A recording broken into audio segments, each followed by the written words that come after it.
Some death and taxes today. We are done for now with, we're all caught up on our donation deck lists, so we're going back to just playtesting different death and taxes builds, trying to tweak for, the coming months. I think the first thing that I'm trying to prep for is the Legacy format playoff event, MTGO event, whatever it's called, in like 2.5 weeks. So, trying to solve a couple, trying to plug up a couple holes that I currently feel like the deck kind of has in the meta. Namely, Blue-White Delver or Blue-White Stoneblade. They're almost the same deck in terms of the Death and Taxes matchup, and Grixis Delver. So we're trying some really old-looking builds. We're playing 23 lands again. We cut the Ancient Tomb. We're just playing the traditional 4-port, 4 Wasteland, 3 Caracas, and all planes, 23 land builds. Playing 2 Sarah Avengers. And we're up to 3 Phyrexian Revokers. These are just a couple of tweaks that I think kind of hedge towards various matchups. The Phyrexian Revokers are obviously a nod to like the True Name Nemesis decks, or I guess not specifically True Name, but like the Stoneforge Mystic True Name Nemesis decks, because you have more answers to Umezawa's GTA, which is like one of the best cards against you in those creature strategies. Also just has a lot of utility in some of your more combo matchups, or some of your fair matchups that aren't stuff like Delver. It's got decent applications. It's been like, it used to be a 4 of a long time ago, but the numbers have been dwindling down to 2 to 3, but we've bumped it up back to 3 to try to hedge towards the Stoneforge decks, and Sarah Avenger hedges towards both like Delver and Stoneblade styles. It's pretty weak to removal. It is just a 3/3, so it gets bolted down and stuff pretty easily, but it carries equipment really well. Having Vigilance lets it like attack and block, obviously. Picks up a sword, defends you, trades with a Delver at worst, but like flies over True Name is a big deal. Doesn't die to a lot of like the Marsh casualties, Electrickery,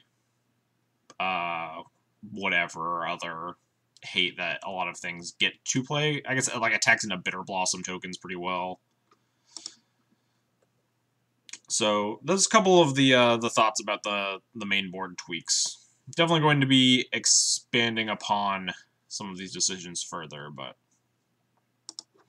what's up, Minifer? What's up, Phil? And for the sideboard's relatively stock. I'm trying out a Blessed Alliance again. I think I tried this a couple weeks ago, and I was not very impressed.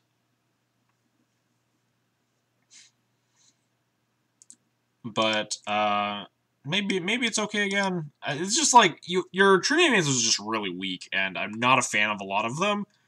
Just like Holy Light, Blessed Alliance, these are like not super powerful cards. And they're pretty niche. This is the Yu-Gi-Oh stream. Oh shit. Queued up the wrong game. But I also really hate Third Council's Judgment. I think Third Council's Judgment is like exceptionally clunky. It might be still correct. It might be like better than this Blessed Alliance. And you just don't board in all 3 Council's Judgment in matchups where Council's Judgment is good. Blessed Alliance sucks versus Boy Delver. Yeah, it's not great, for sure. Definitely more reasonable because Death and Taxes produces a lot of board states where they can't really attack with things that aren't True Name Nemesis. That goes for like Grixis Delver as well, although it is pretty weak to multiple cards out of both of those decks, like Bitter Blossom, Young Pyromancer, Stoneforge Mystic, Snapcaster Mage. There are like a lot of cards that make Blessed Alliance a lot weaker. But it's definitely, I think, pretty sure it's better than Holy Light. Holy Light sucks a lot.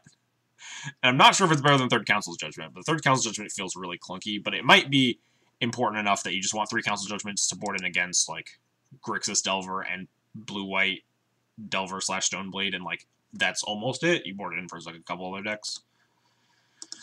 But anyway, enough talking. Let's play some Magic.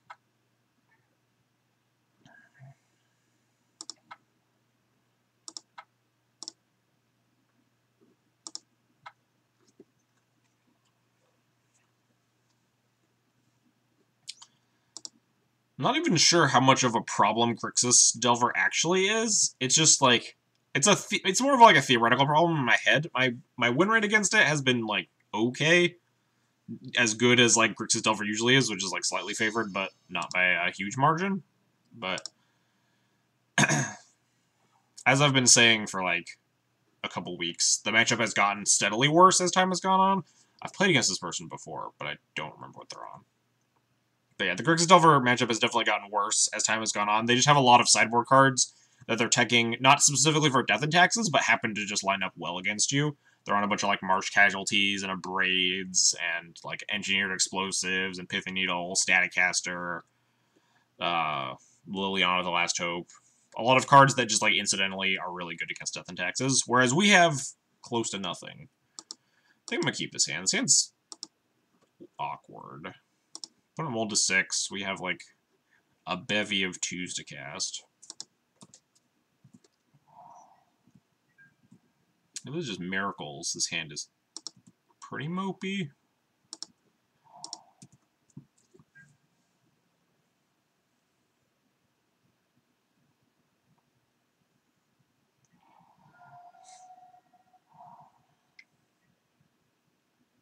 Could not be Miracles. I don't think Miracles wants to cast their Brainstorm right here, so... Could just be like Show and Tell.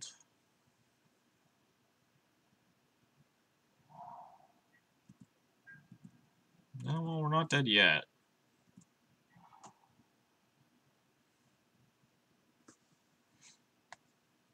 This means Stoneforger combo. Yeah, my inclination is combo. This isn't Stoneblade and Punts. No, that was yesterday, Moxwell. We're done casting cantrips. Cantrips give me a headache. This deck, we just draw the cards, and then we play the ones that we have in the hand. We don't have to worry about what could be on the top of the deck.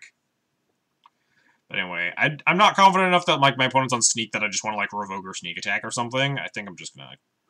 Although casting my Stoneforge into like Counterspell from a control deck feels really gross as well.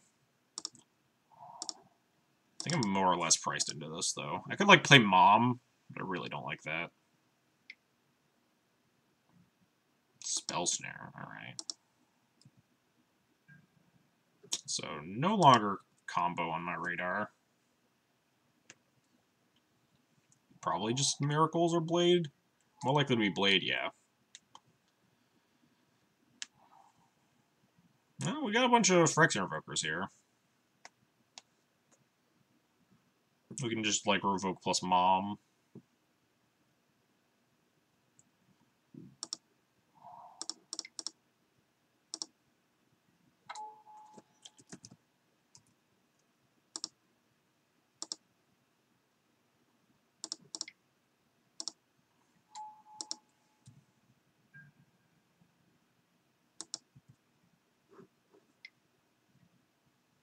Well, they didn't miss, because they immediately drew their next card and played the land, so, like, they didn't...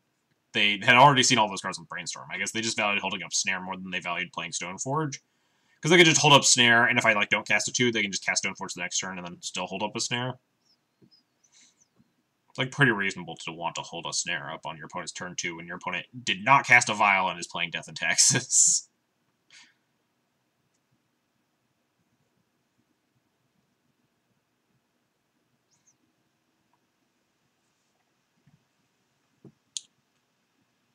Alright.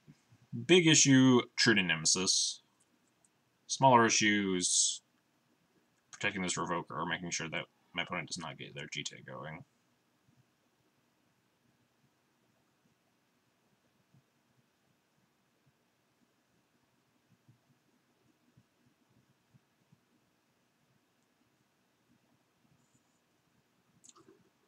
So what was our next turn? We will probably want to get this Stoneforge down quickly. Hopefully underneath, like, a counterspell, a Force of Will, something like that. So we can go find a... go find a Sword of Fire and Ice. We could, like, Stoneforge plus Avenger next turn. They did not shuffle off that Ponder. But we also got to untap with this Mom, which is nice. So, this doesn't... Yeah, it's hard to go south here.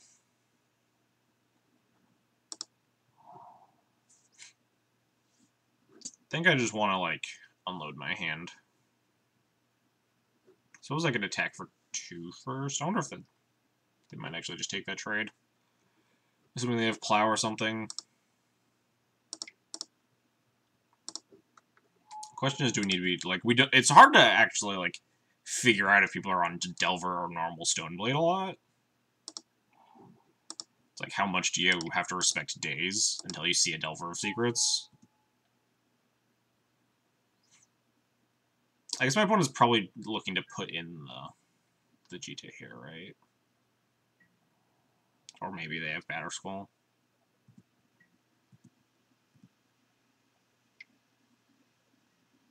Play Cavern, never respect the days. Never respect the Wasteland either. Or the back to basics. Like, if we get back to basic tier, that'd be pretty bad. Also, I would have had to put my Cavern on, like, Angel or something, which is just a really bad thing to put your Cavern on.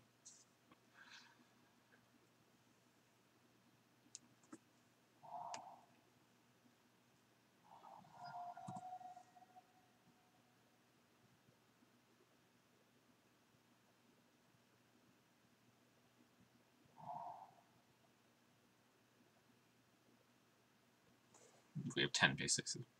Wait, what? Excuse me. Excuse me, opponent. Excuse me, I don't think this game was over yet.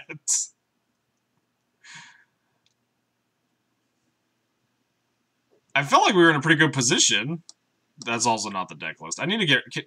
Chila, can you figure out how to kill Stream Decker bot? I need to get it out of my... my chat. Because deck list isn't a command that actually I don't use Stream Decker anymore. It's only Cardboard Live. So, Chef Seth, if you're on mobile, there's like a puzzle piece icon. Or if you're on desktop, there should be like a little Cardboard Live thing on the screen that you can click on to see the actual deck list. Temporarily or forever. Yeah, you can just kill it forever. I don't need Stream Decker. Cardboard Live, infinitely better.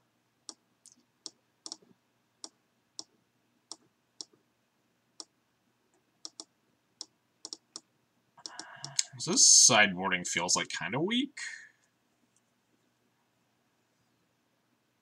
Cardboard Live, yeah, Cardboard Live is insane. Cardboard Live is such gas. Anyway, sideboarding is pretty easy for this matchup. Plow is just completely rancid, and Jailer is really bad against the True Name deck. It's a question of, like, some people, like, if my opponent's on normal blade, some people would, like, try and Cataclysms and Chalices. There are, like, a lot of things that I need to figure out about this matchup, and I actually just want to test this matchup, so I'm happy we queued into it. But I'm not a big fan. The more I think about it, the more I don't think I want either of these cards.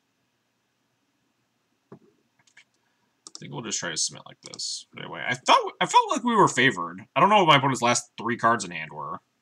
This just seems medium bad. It's like a... It's not great. Better than the 5 cards I cut, for sure.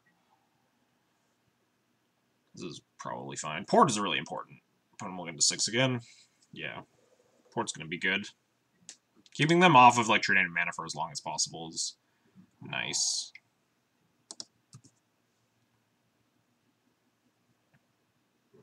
But maybe not better than something like Chalice. Yeah, maybe. Chalice just feels really clunky in this matchup. Maybe it's okay, because it just, like, absorbs more disenchant effects. It's a nice draw.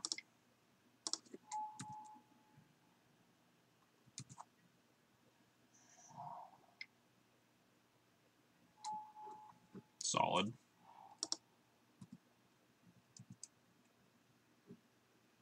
I don't want to play this Vial, but we're definitely porting. Did my opponent keep on there? No, they shuffled.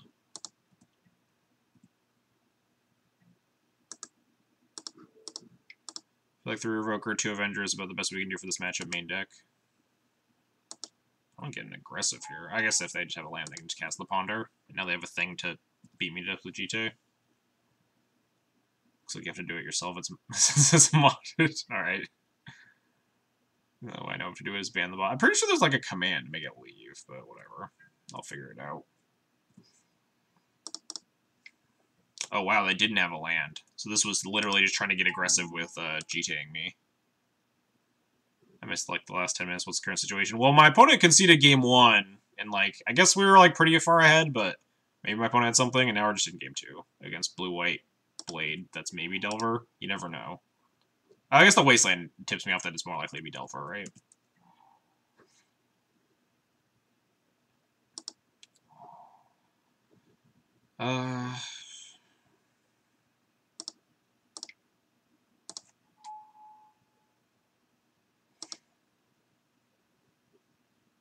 Do I want to revoke this GTA proactively? Not really.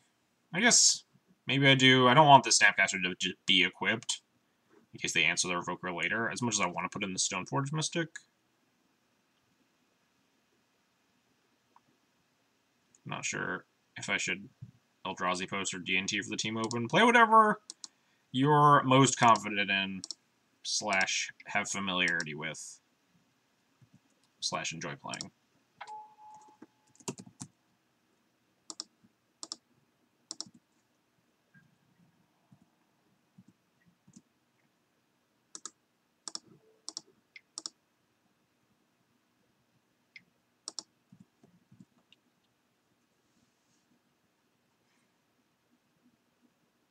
Alright, that was not really good testing.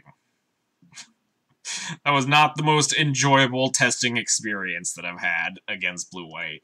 Opponent kept what looks like a, maybe Island Wasteland, maybe just Island Ponder hand. They shuffled on their Ponder turn 1. They were on a mull to 6, notably. And they just, missed and died to Rashadenport.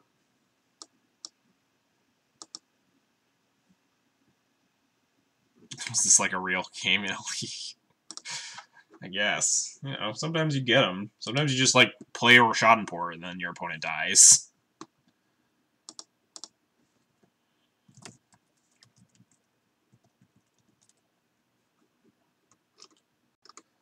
Blue-white Delver is somewhere on this spreadsheet. Oops, wait, hang on.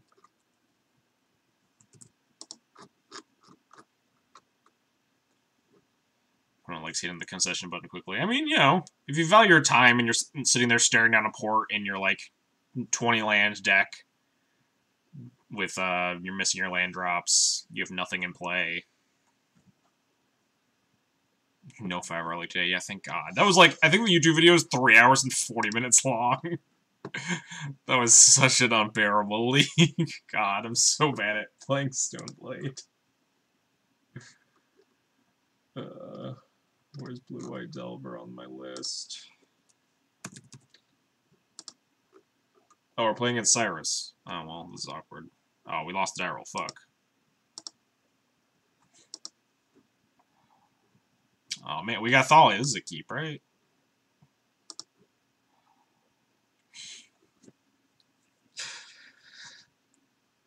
Today is 5-minute league. Yeah, we...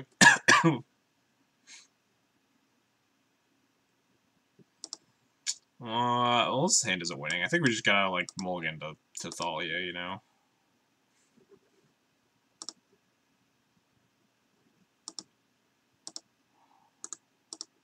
Thoughtseize me, please. Thoughtseize me on turn 1. And then don't kill me on turn 2.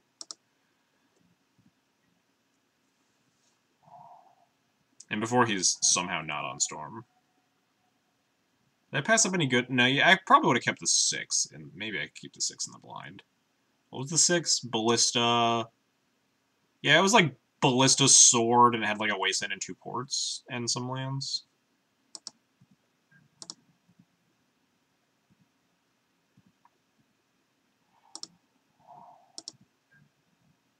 He's been jamming Storm a bunch of corners. Yeah, I imagine. I don't know if I've ever seen Cyrus play a different deck.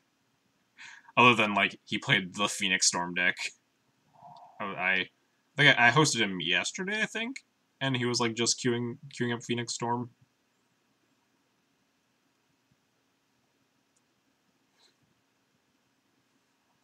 So we're almost certainly incredibly dead.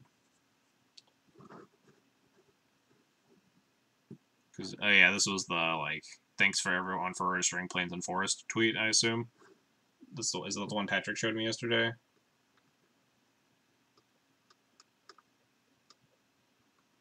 Am I ever going to find Blue-White Delver on this stupid spreadsheet? I need to reorganize it.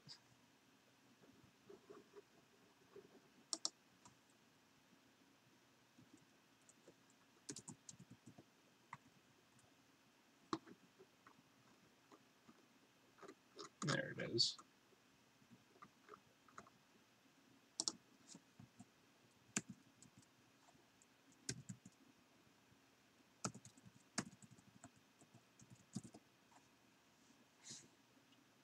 Yeah, TY everyone for playing Force. That was the tweet, if I recalled. Well, I mean, I also don't love these pauses. The pauses mean that we're usually dead. But yeah, losing the die roll, pretty important to winning this matchup.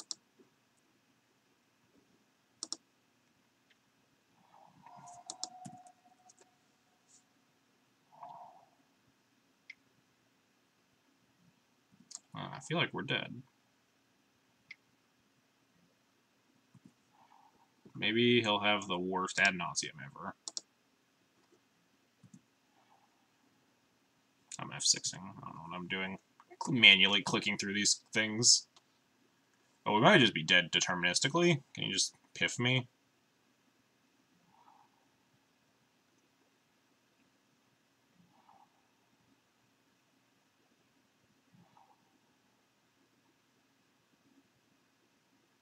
Dark Vision's 8. Dark Vision for Infernal Tutor. Does that track? Is he enough mana? No, this goes up to 5 mana. Oh no, you can just like cast this Rain of Filth. He just has yeah, he just has tendrils. I want to concede. No Mirror Crusader. Mirror Crusader has been pretty unimpressive to me lately. There's just like so little matchups that you actually you want it at all, and B, like in the matchups that you want it, it's not like super strong.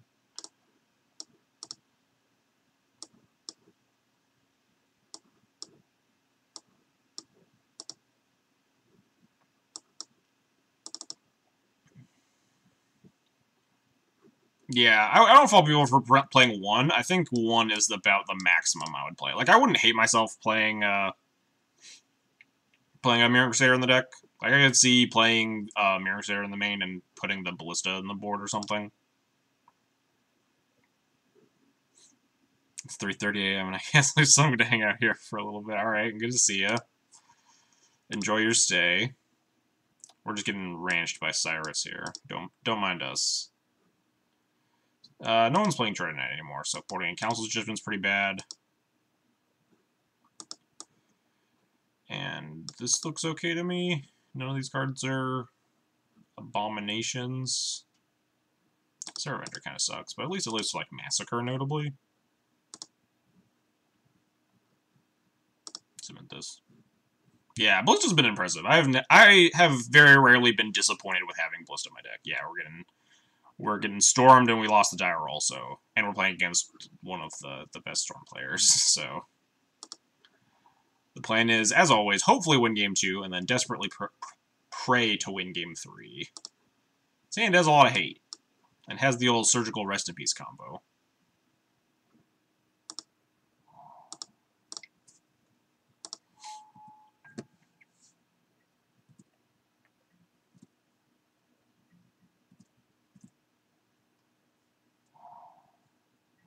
Assume there's a Thoughtseize in my future.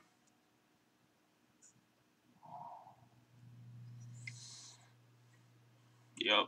Goodbye, Thalia. I'm just gonna slam this rest in peace here.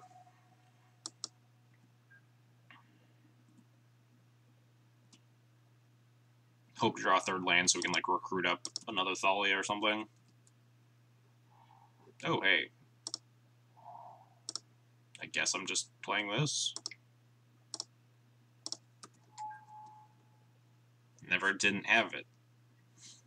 As they say. Next turn the Val will be on 2, so Thalia's like immune to bounce. Hopefully we draw like Caracas. That'd be a good draw.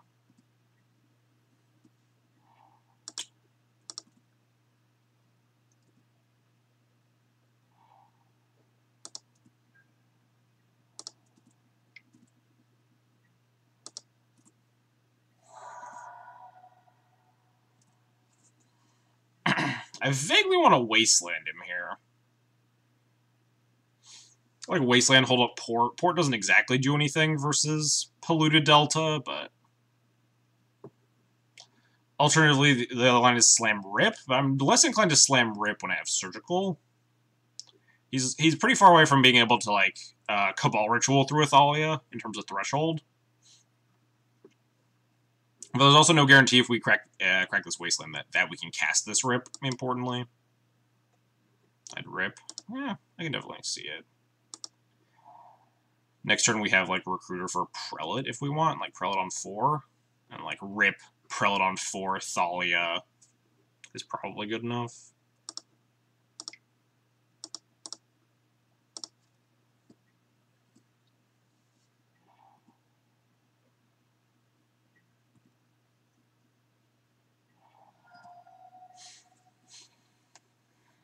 Some people have talked me into keeping it. It's mildly okay enough against... Yeah, I mean, it's definitely a meta call. If you're playing a lot of, like, smaller local events, then it is certainly going to be, like, a better card than just, like, jamming a bunch of leagues on Moto and never running into anything that Crusader does anything against. Waste. Yeah, don't fault people for either option. I'm not exactly sure which one I actually like more.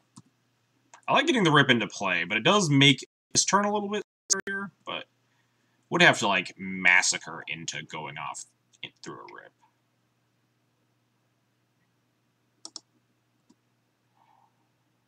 Which can, like, emptied.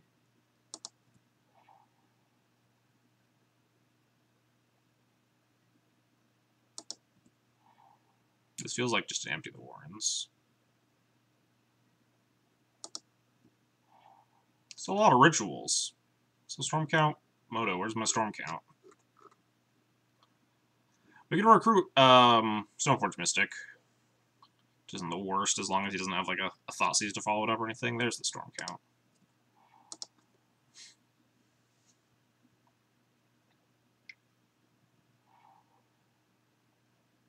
It's only 12 Gobos. He's Hellbent. We have a Recruiter for Stoneforge.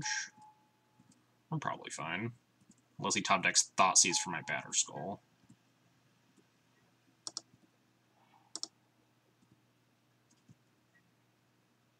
Ooh. I could like Chalice on 0 if I want. No, I can just wasteland this I can just wasteland this Underground Sea. Never mind. This game's over.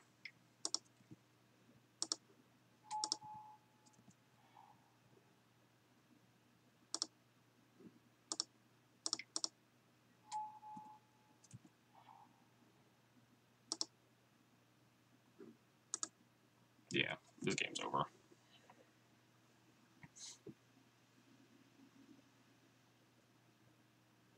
Why has my Moto been so laggy? It was pretty laggy yesterday, if I recall. Lagging pretty bad again today.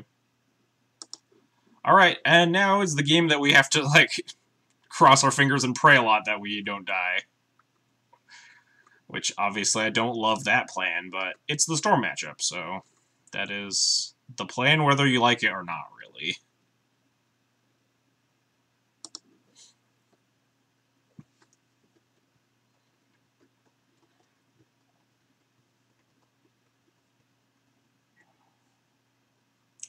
Alright, we just need, like, Chalice, Thalia.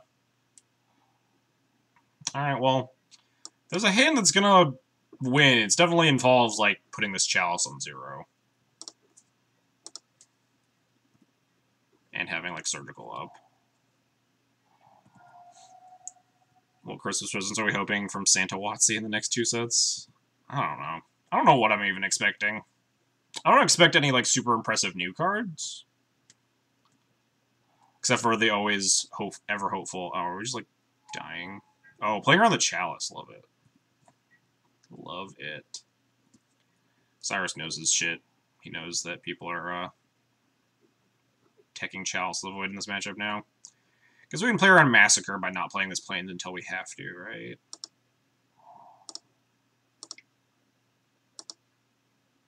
Still gonna play this Chalice on 0, I think, though.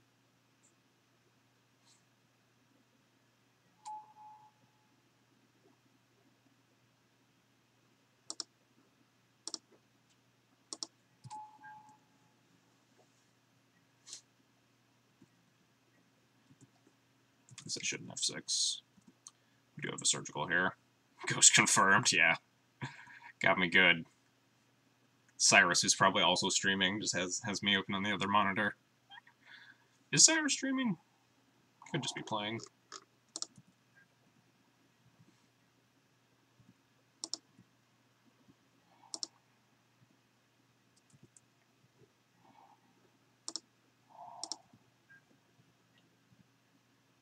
Alright, we're gonna hope Port and Surgical and Chalice are good enough here.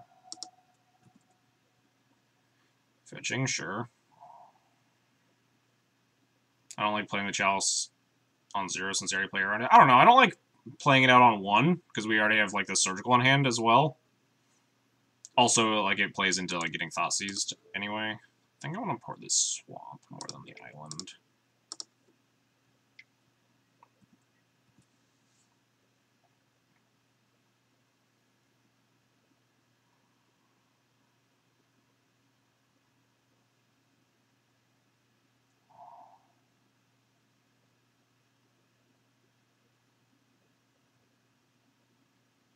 We could also just, like, straight up die on turn 2 if we don't have anything going on besides a Surgical.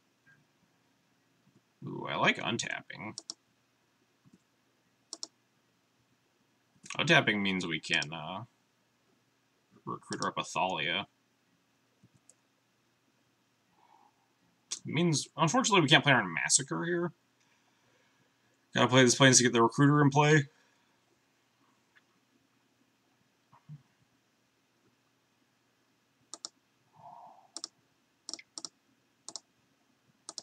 No, Violent Athalia. Upkeep.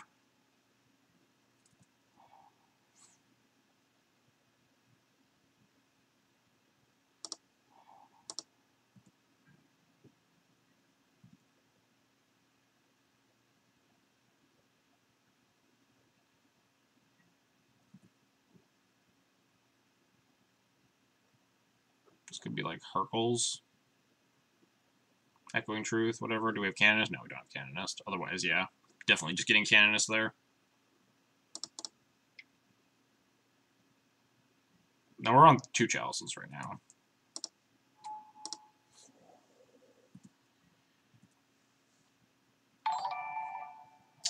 Hey, Arkin, thanks for the host. Appreciate it. Welcome, welcome to all of Arkin's viewers. We're playing against Cyrus here.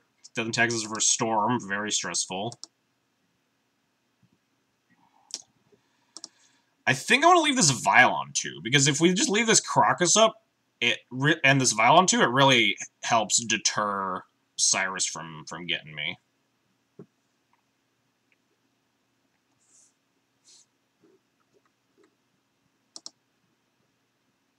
Obviously, he's getting a lot of lands, playing us a lot of cards in hand. We need to clock pretty quickly, but alternatively, we could actually take the Vial up to 3, Flicker Wisp the Recruiter, and get a Prelate. Maybe that's actually better.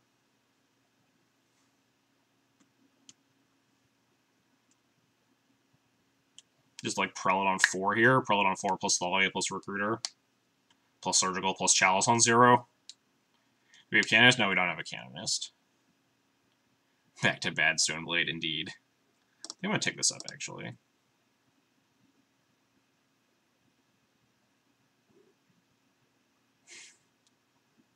We're trying to stop him, Arkin. We're doing our best. Oh, or we just top deck Sanctum Prelate. That's pretty strong.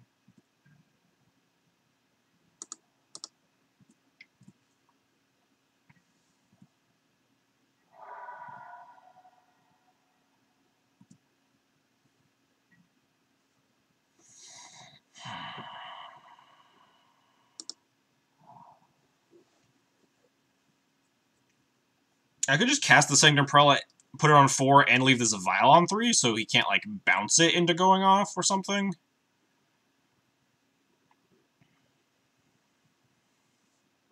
Or we could try to, like, try to put more on the table, cast, Flicker Wisp on my Recruiter for something. Oh, God. The questions. I think I just want to dump everything on the board, right? It'd be 1, 2, 3, 4, 5, 6, 7, 8. That's a 2-turn clock.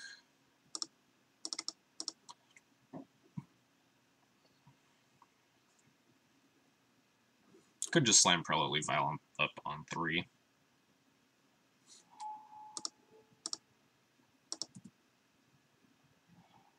Wisp up attack LED. That's another option. We could cast Prelate and like wisp out this LED twice. Yeah, I didn't think about that. Maybe like I just don't need to flicker my recruiter. That's probably the better line.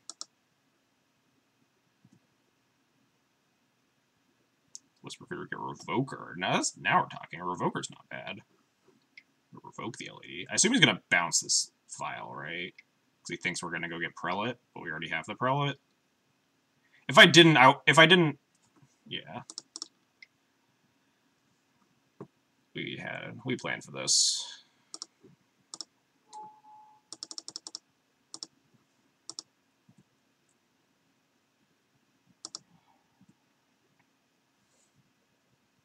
He's just playing around me going and getting Sanctum Prelate with this recruiter here.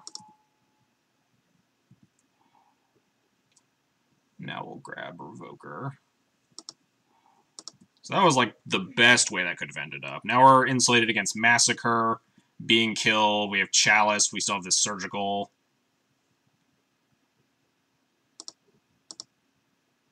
Do we Surgical Echoing Truth? Oh, I didn't think about that, but probably. Yeah, especially with how many Echoing Truths Storm is playing nowadays over like other late interaction spells. I think I should have, definitely.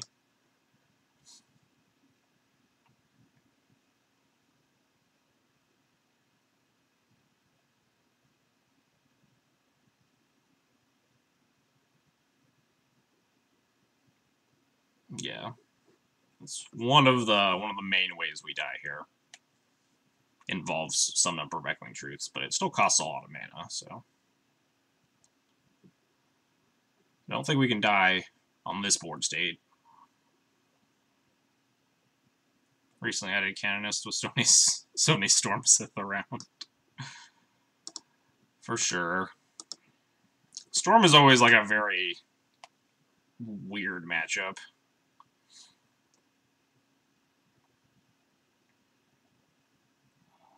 Definitely one of the matchups you want the third Chalice for.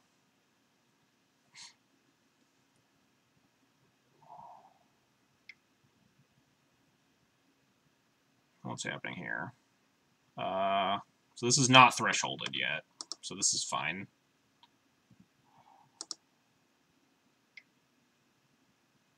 If this is like another Cabal Writ, then we cast Surgical in response. Probably. We just got a Surgical in response, right? It cuts them off 2 mana, adds to the Storm count. I don't think the Storm count's what's killing us, though. I think the mana is definitely what's killing us, especially because we have Prelate on 4 already. Do I Surgical Cabal Writ? Or, like, this Echoing Truth? Maybe I just Surgical Echoing Truth. So he can't, like... I actually have no idea how I could die here. Could Surgical Delta and just take the most threshold away? I'll scoop to... Oh, okay.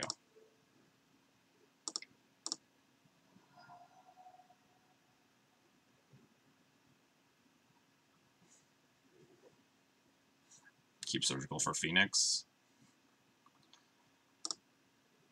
Cyrus is just like, I'm dead if you have a Surgical, so no point in like letting me hem and haw about what the proper target there is.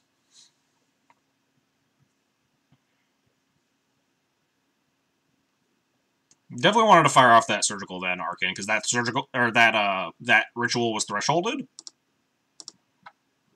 And he had exactly 7 cards in the yard, so Surgical and cuts him off of 2 mana. Which is really big. I think the Surgical options are probably Echoing Truth or the Polluted Deltas. Should have let him play it out. I wanted to see his out there. I mean, is he streaming right now? You could have like seen his hand, right? Maybe he has another Cabal Writ in hand too. Yeah, I could have Surgicaled the Cabal Writ and turned off and taken Cabal Writs. Or I could have Surgicaled like the Deltas and made Cabal Writs mana neutral.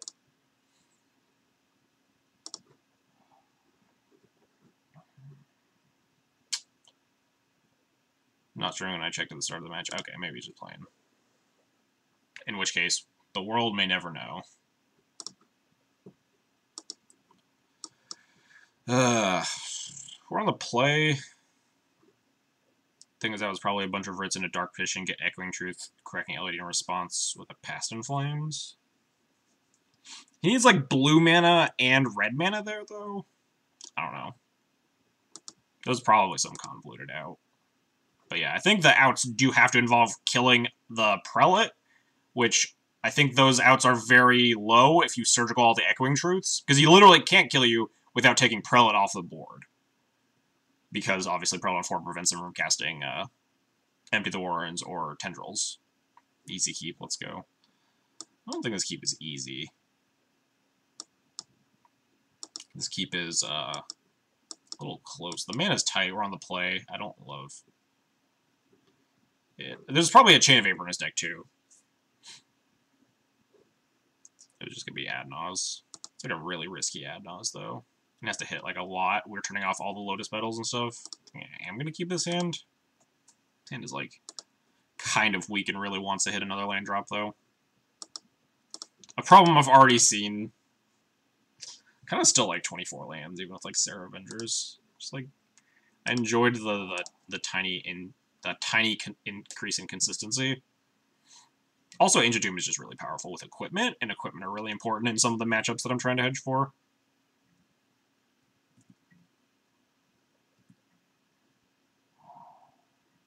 It's 4 AM, keep everything. I guess that's fair. I shouldn't listen to you. Sand was definitely suspect. It got better.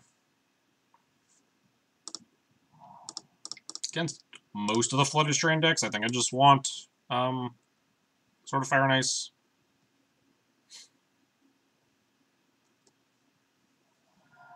Or he just forces it, that's fine. Counterbalance. We're just playing against Miracles. Oh yeah, the competition. I like the Legacy, especially like the streaming community on Legacy Arcan. Watching all the people is always really fun. Everyone loves the format. But yeah, there are also like just a lot of really good people. Makes 5-0ing hard. For sure. Hey, Athalia. That's an actual Magic card.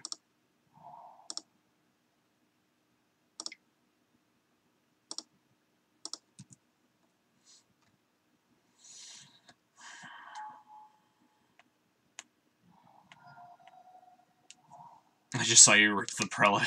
I mean, that's fair. What was my play if I didn't have the Prelate there? Because I was going to try to play around Echoing Truthing my Vial to prevent him from vialing in the Prelate, assuming I targeted the Recruiter with the Wisp. I don't know what my plan was there, honestly, until we drew the Prelate.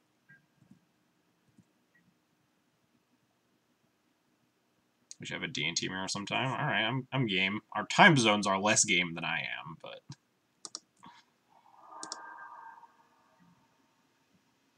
Alright, we'll just keep casting 2-drops. Just gonna like Jace and die, but that's life.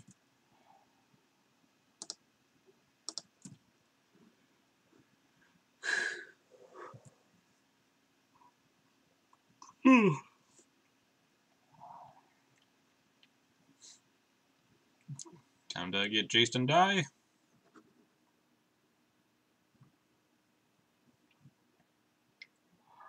Alright, nope. Thought they were playing Athalia, I guess. Yeah. My favorite top deck. Activate Vow when he Echoing Truth, then Wisp his LED. He Echoing Truth in my second main. I think playing around having another Wisp there. I could have cast my Wisp, target the Recruiter anyway, because I had a second Wisp in hand. And then when he Echoing Truths my Vial in my second main, I can Wisp my Wisp and then Wisp out the LED for a turn. Best of 5, untimed 75 card mirror. Oh god. Makes me want to die on the inside. Yeah, Wisp my second Wisp, yeah. Playing both Wisps. I'm not even sure I would have taken that line though. Like we had a couple options there. Was definitely planning on playing around Echoing Truth that turn until we just drew the Sanctum Prelates. Opponent has 3 cards in hand. Jace is like the only thing that's really scary. So, and there's like nothing good to recruit for here. We can't recruit Wisps. We're just like lacking white mana. So I think I just want to like revoke Jace. Opponent's used 2 plows already. They could easily have snaps or another plow or something, but I think this is my best line. AK, sure.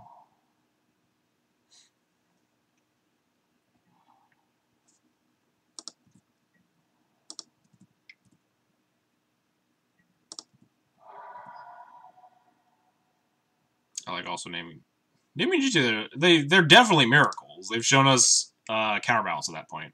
They're not Stoneblade.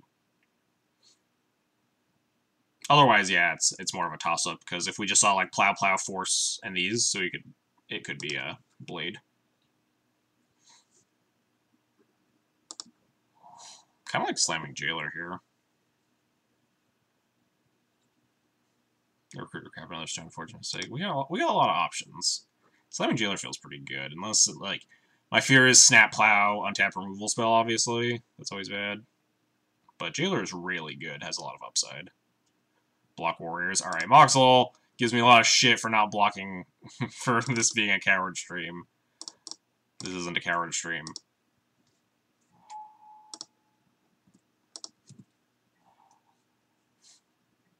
All right. Not coward confirmed. We did it. Opponent did not have Snapcaster Mage. Not yet, at least. They shuffled on the Ponder. Back to basics. Well, good thing we drew more planes here. Yeah. You are just filling in for Patrick here, Moxel.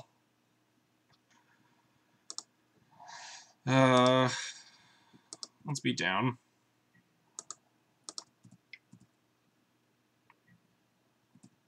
They shuffled on the Ponder, right? So I don't need to, like, necessarily play around Terminus. Yeah.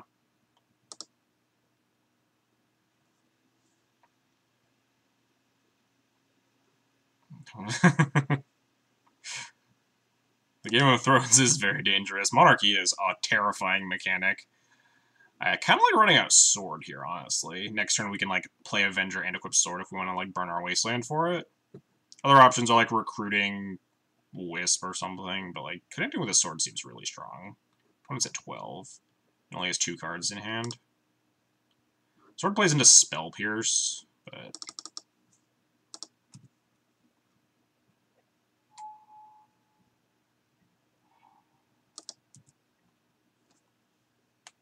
Only snap punish. Yeah, and they didn't have the snap last turn, so... And they shuffled on the Ponder, so I didn't think they had a snap this turn, or else they wouldn't have played back to basics. I think they would have rather, like, planned to, like, snap, plow one of my guys, and try to take Monarchy. But yeah, we just win. Nice.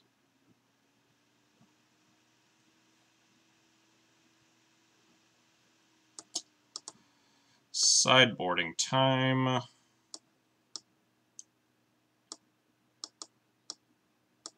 Bring in 7 cards. Cut that.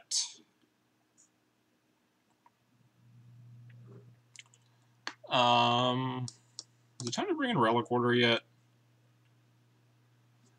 There's something that would make me think of bringing Relic Order again. In against Miracles again. Not Humility. This card doesn't do anything against Humility. Maybe I'm just losing it. How much do you like Avenger here? It's like a beater that flies. I'm not boarding it out. I think I'm cutting a Revoker before I'm cutting an Avenger.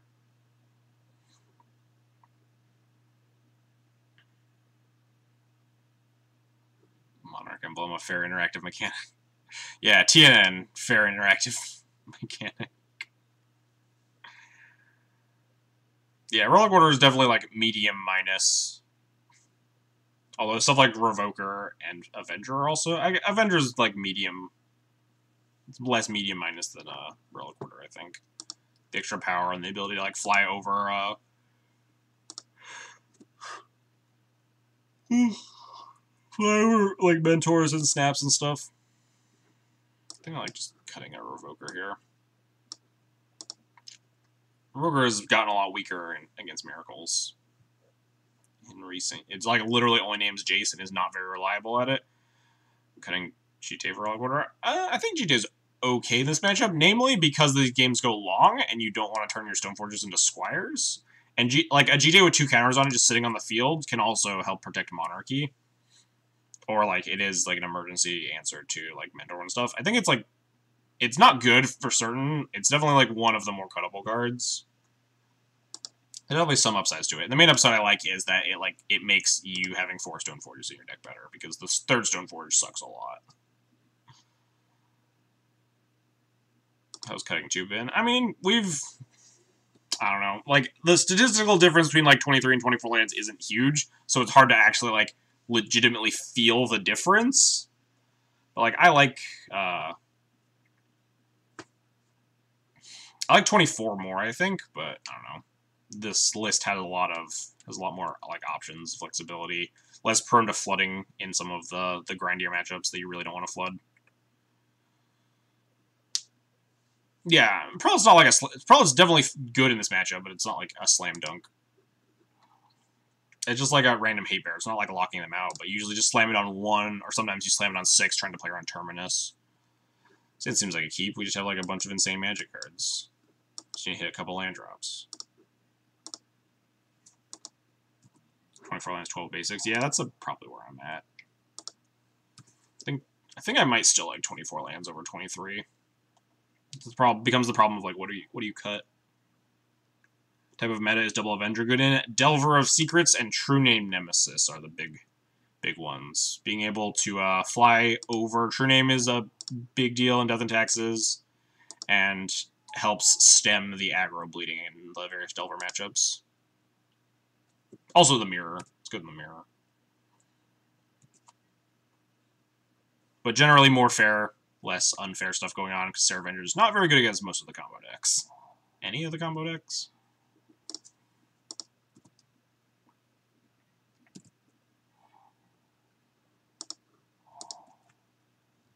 Oh, this hand is like pretty bananas. Oh, the Ancient Tomb tech, good or bad? Oh man, please don't disenchant my Vial. Man, that's rude. Oh, that's AK, thank God. I like the Ancient Tomb, I think. I think if I'm playing 24 lands, I'm probably playing Ancient Tomb. Ancient Tomb with equipment's really powerful. Avenger is also one of the prettiest full arts. Oh, yeah.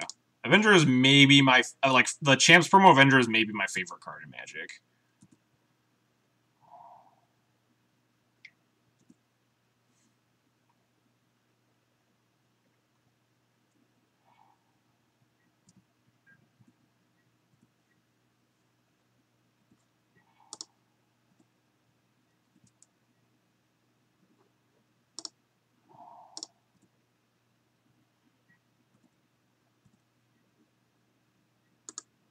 Really want a colored source, but... Type of meta is Brightling good in? Miracles and aggressive decks, mostly. Miracles, obviously, because it's like a very hard-to-answer threat, and the lifelink is very important against a lot of the aggressive decks. Delver and stuff. Look well set up to win this one. Yeah, kind of want another white source to cast my good spells, but... kind of want a lot more mana to cast my good spells, but...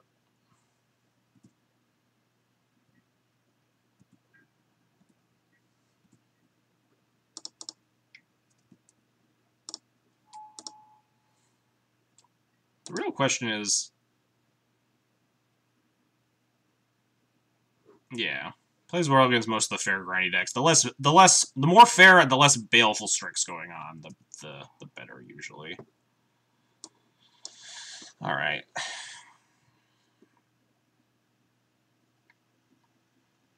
So the issue here is, like, do I want to take my Vial up towards a Jailer, or do I want to leave my Vial on 2 to, like, play around getting Jaced? Also, like, what am I tutoring? Sort of Fire Knights is really hard to actually do anything with. I guess we can... No, Back to Basics is bad versus... I think Back to Basics is decent in, like, depending on the deck. And I think Miracles likes Back to Basics well enough versus. Kill 50% of your opponent's lands. And, like, Port's really obnoxious. I think I still want Sword, even though it's, like, pretty mana-intensive. Relic Order would be nice. I think I'm leaving this vial on 2. Upkeep the Revoker and take out. Well, it's too late for that, but maybe that's the play. They answer Stoneforge before resolving the Jace. I mean, they could always, like, down tick. But, like, that's not the greatest use of Jace. This year was also, like, taking up to 4 is pretty miserable. I think I want to leave this on 2. I'm going to leave it on 2. I think I liked Arkin's play of taking it up and just putting in a Revoker right then.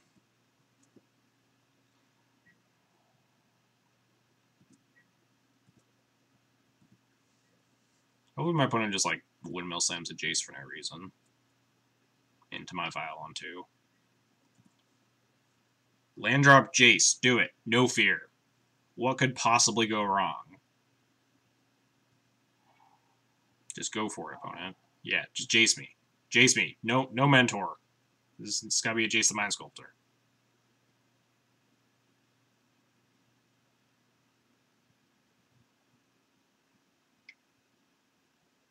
Stop casting Monastery Mentor. I don't want to see this shit. This is Council Judgment. I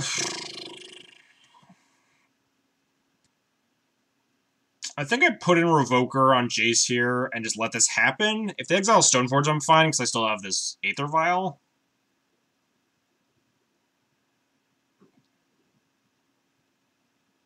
And if they exile Vial, like, they're probably going to exile Vial, but we get to put in the sword and equip an attack here, so I think the most likely target is going to be Aether Vial. Just because trying to, like, choke my mana with Aether Vial was back to basics.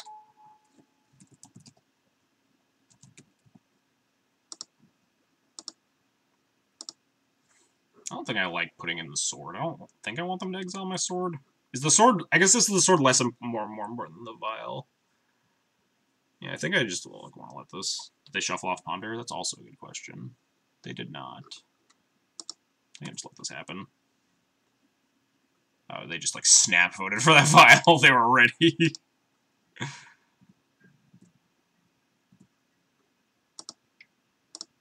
And if they had Stoneforge, I'm fine, because that way we get to keep an Aether Vial, and we can, like, recruit for Wisp. Wisp at least back to basics, something, untap my lands.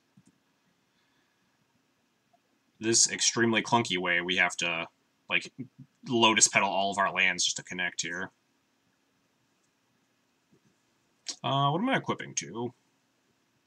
Equipping to Stoneforge, I guess, because it's, like, the less important threat. So if they want to kill it later turns...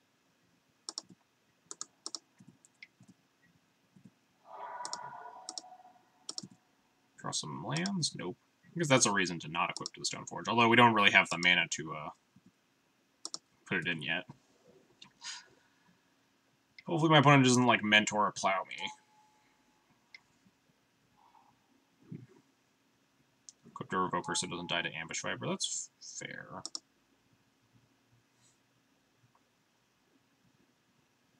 Like, if my opponent has a plow here, now they have to make actual game decisions, so... Definitely some upsides and some downsides. I drew a land. I think my plan is just plow this mentor, pray to God that it works.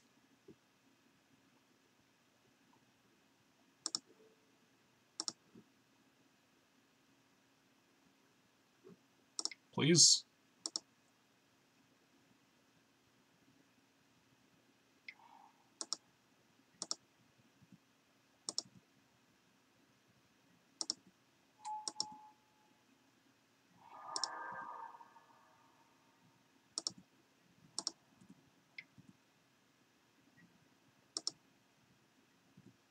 See, that was more or less why I equipped the Stoneforge instead of the Revoker. Because now they had to plow the Revoker, and now the sword gets to stay on the Stoneforge, because the Stoneforge is the less important of the threats.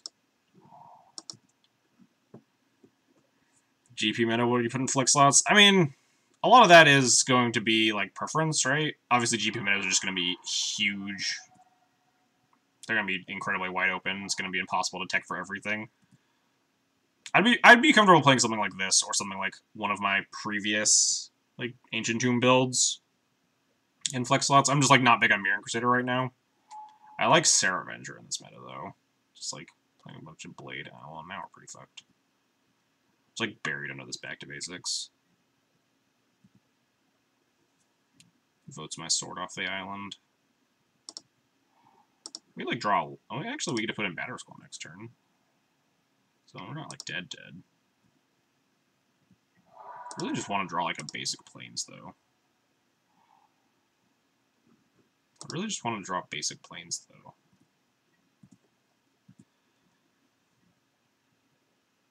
Would you recommend Avenger? Yeah, Avenger's like never like a bad card too. It's like pretty strong and okay. This is horrifying. We could draw a land, Council Judgment of the Jace, so if we draw a white source. Would love to find one at some point in my life. Can we not? God. That's like the one thing I didn't want to see. I was hoping for like a plow or something. I just like can't afford to put in this Batter Skull. I just have to let them kill my Stoneforge. How many planes do you have? Yeah, 12. We're on 12 planes. You like draw planes, Council Judgment this Jace. It's not a planes. Wonderful.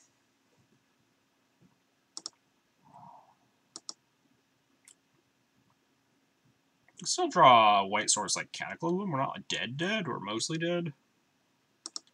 So I think we're just passing rather than like feudally casting like a useless recruiter. I think our game plan involves resolving Cataclysm. Miracle is Terminus. Cast it. Alright, thanks for showing me, I guess.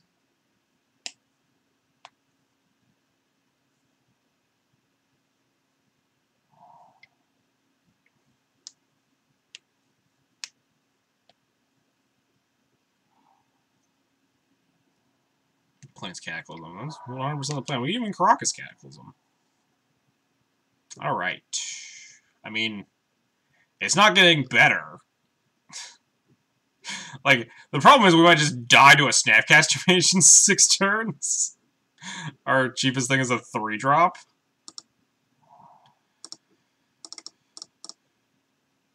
They also might just, like, counter this. If they have a counter spell, we just flat out die, but we'll try.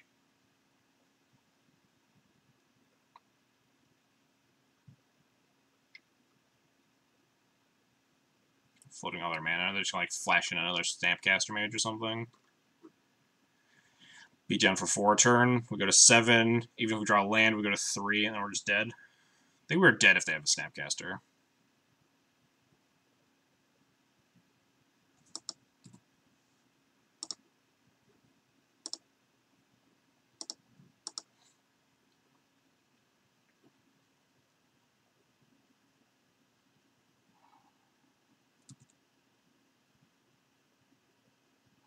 Yeah, I think this is just actual lethal.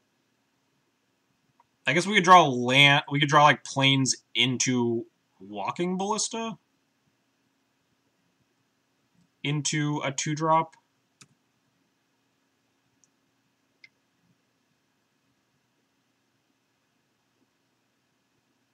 Because we're at 7 here. Land 3.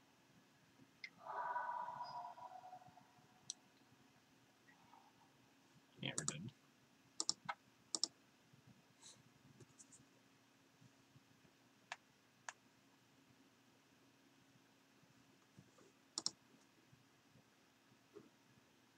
Alright.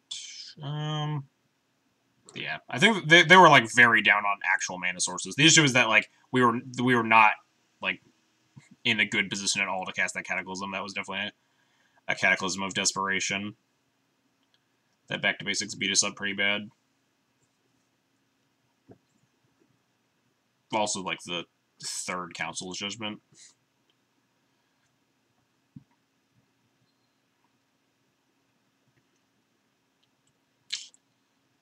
Do we want to do anything differently? I don't think so. I think I'm fine with most of this.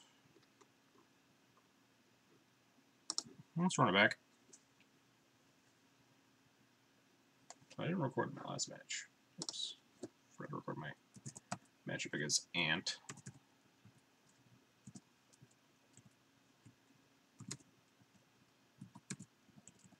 Lost game 1, won game 2 and 3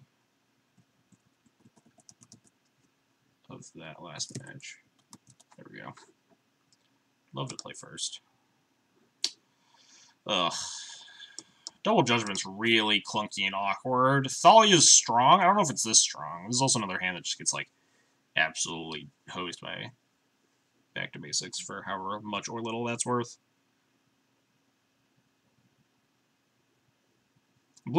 Straight blue-white Miracle is coming back right now, Chylith. There's, like, less decks that you want to be rebbing and more decks that you want to have a more consistent mana base against. Yeah, this hand seems like pretty weak. I don't know what would make this hand better.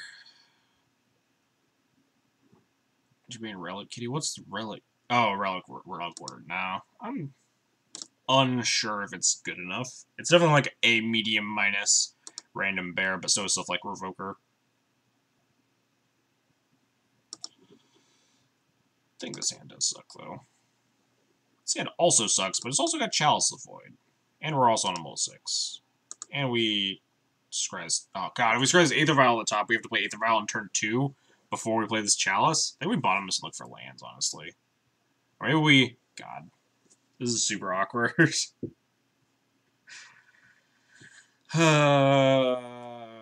we're on the draw, this is an easy top.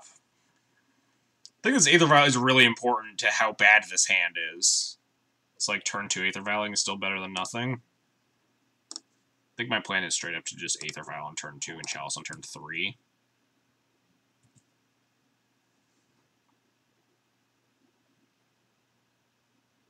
Maybe that's wrong. I'm supposed to just slam Chalice on turn 2 and just, like, cast Revoker. But we don't have anything after this Revoker. Just, like, hope we top deck stuff.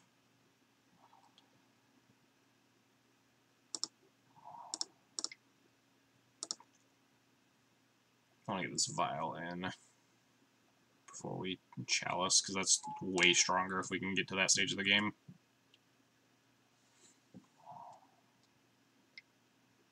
Just disenchant. Alright, well, that makes my Chalice better. Hopefully we don't get back to basics here. But they also have to tap their Tundra to back to basics me.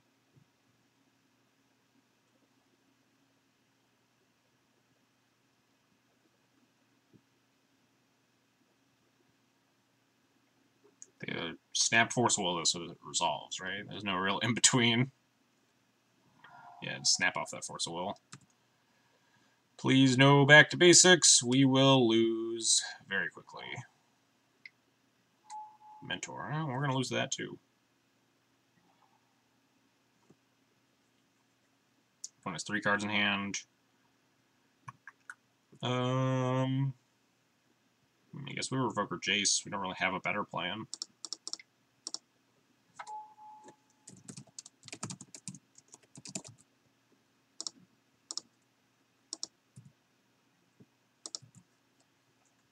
D&T playing Hymn to Tark. D&T's been playing Hymn to Tark for a long time. Alright, yeah, we're dead.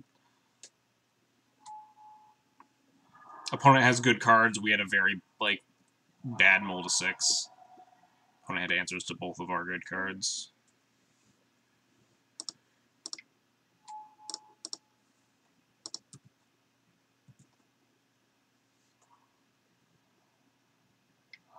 What on earth is the rest of my opponent's hand?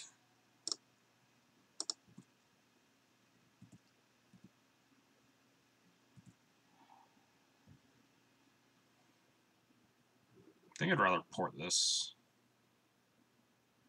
than play this GT.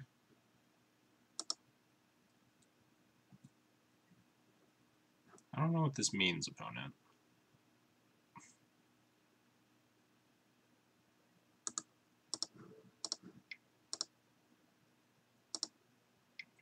We can beat 4 lands, but if they had lands, they'd be playing them. It's like counterspells and a removal, right?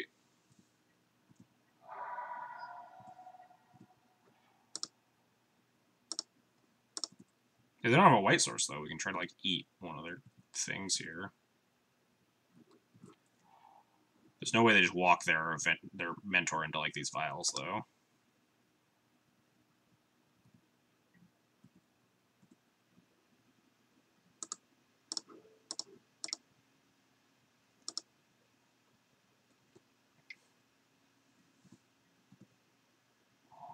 Aw, they hit a white source. That's rude.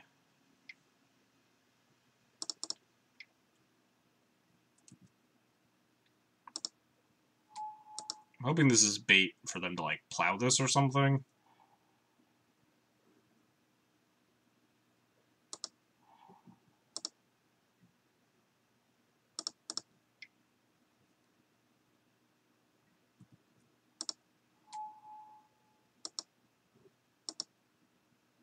No, yeah, they're just gonna plow this. But then we get to, like, untap with an equipment. Take this vial slowly up to this jailer. They just plow Avenger. Yep. I'm not gonna block. Take a bunch.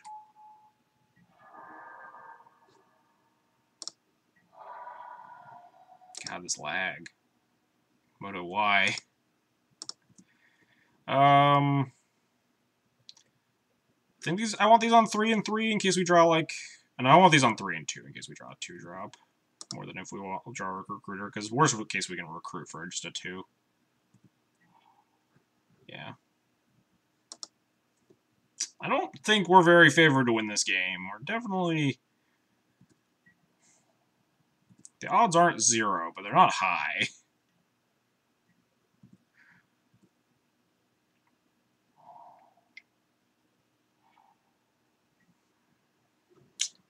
Yeah, we might be dead now.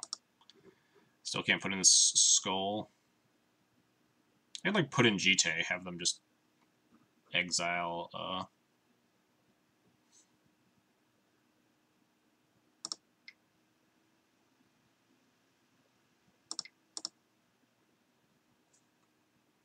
Might exile one of my files actually. I don't think my decision matters. I think we're just dead.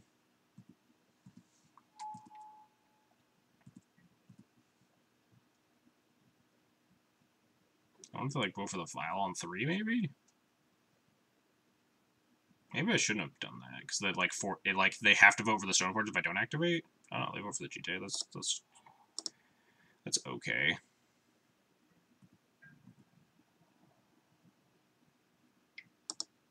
No attack there. I like it. I like it because we take less damage. Let's put in our Squire.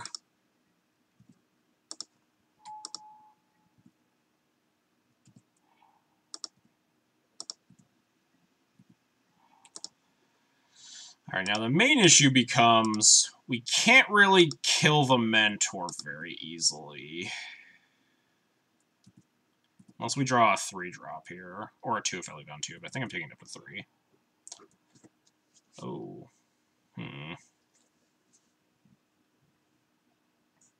We could plow the Mentor and just jailer a token.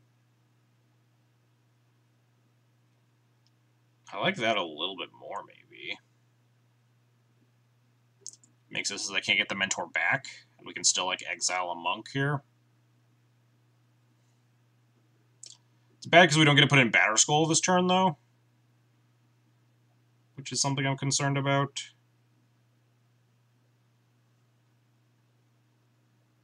We're at 7, but we have some, like, chump blockers. I think I do need to plow this, though. Please no counterspell.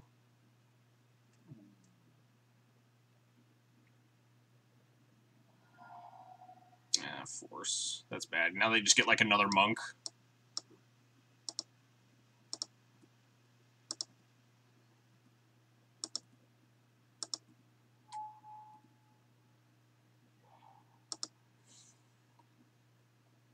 Are we just dead now? If we jailer the Mentor, we like just straight up don't have enough things. If they have no other spells, they have to ram 3 monks into me just to get their Mentor back. If they have any spell, though, we just like get our board wrathed. It might be like that's our line, though. It might be our line is my opponent just has nothing in their top 2. Because our other line is just, like, pass, and I think we're just dead if we pass, right?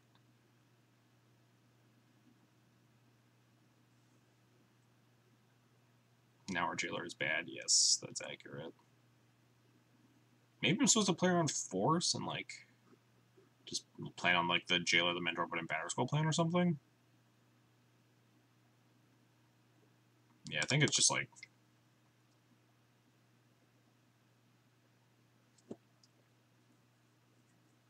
What did they pitch to the force of all, out of curiosity? A spell snare?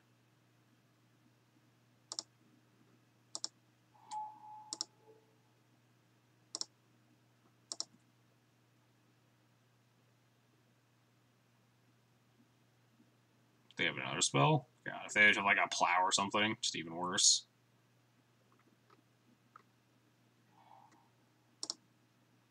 We draw a 3-drop here, actually, couldn't we? We still draw, like, Flicker Wisp or something? Recruiter, alright. We're in some amount of business. Judgment, huh?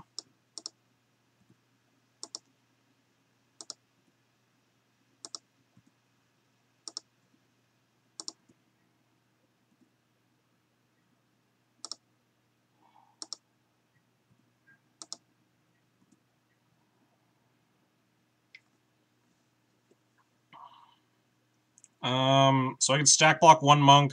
My chump blocking with the recruiter of the guard, probably. Just grabbing, like, maybe a Flicker Wisp. Don't really have anything to answer the mentor that's coming back, but they only have 1 card left in hand.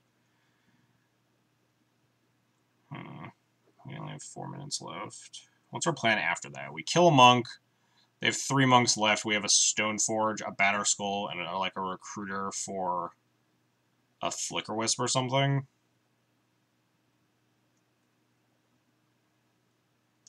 Because we don't chump block. I think we're like dead to any spell anyway, so I might as well.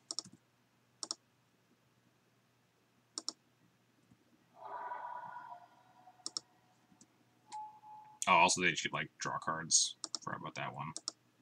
We're probably pretty far under.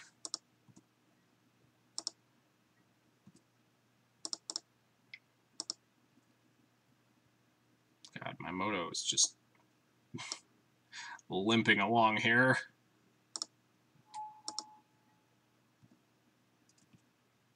Really wish I had, like, another jailer to go get right now. Yeah, it's gotta be Flicker Wisp.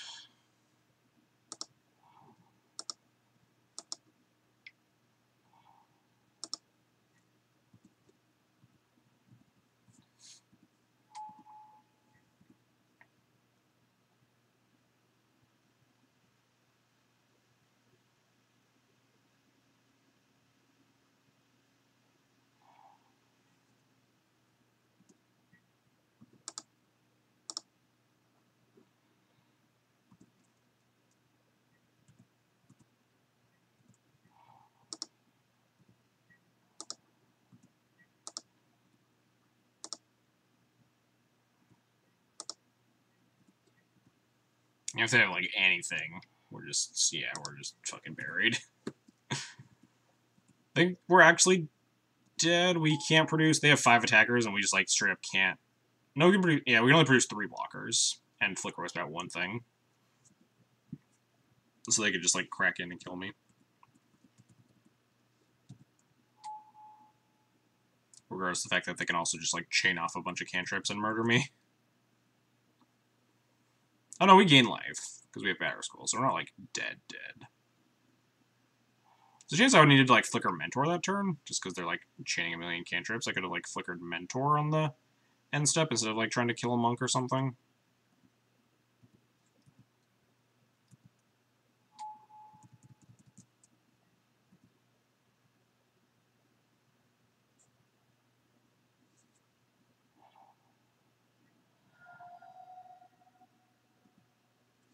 If you have another... Yeah, we don't have another jailer is the issue. I would have definitely jailered this mentor a lot quicker. I think that might be lethal.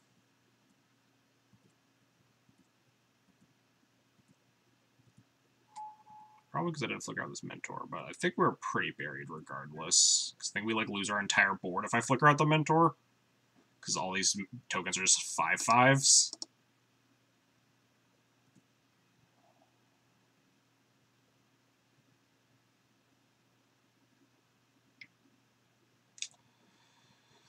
Kill a monk.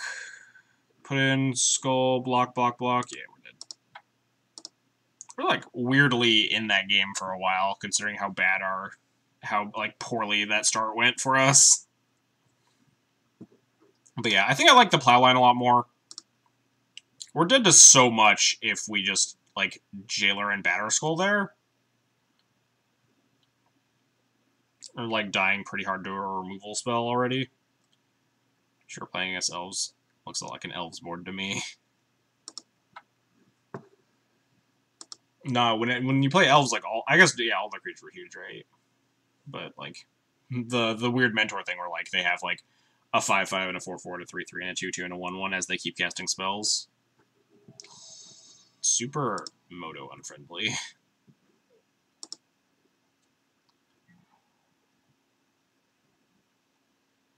All right, let's be on the play. Let's have a decent hand. I'm in for this.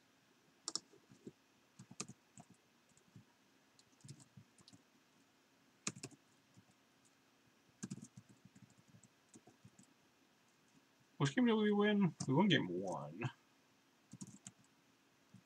Lost games 2 and 3. How was the match versus Cyrus? We won our match versus Cyrus. It was really horrifying. Oh no, swapped off your stream, but I do know your deck. It's all good.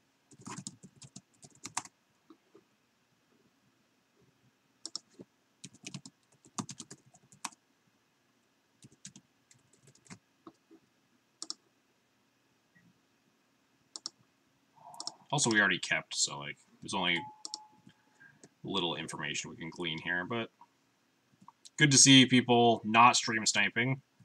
It's always awesome when people like to enjoy streamers and don't like to mise it. But yeah, the match for Cyrus is really scary. We got like pretty lucky with our game 3 start. All right, please be red prison. Oh no, we're just dead. Interesting. All right, so we're straight dead to Omniscience. So we just put in a Revoker and hope it's Grizzlebrand or Emrakul?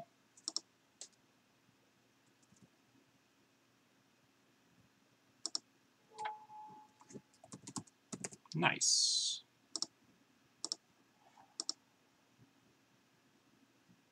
I'm putting in Jailer. I don't want them to like draw 14 cards. Or probably more likely 7, but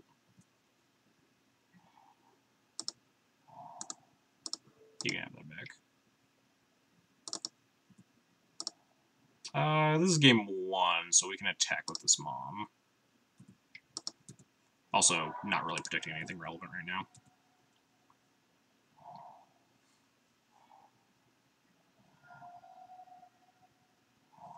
Now we just recruiter up Sanctum Prelate.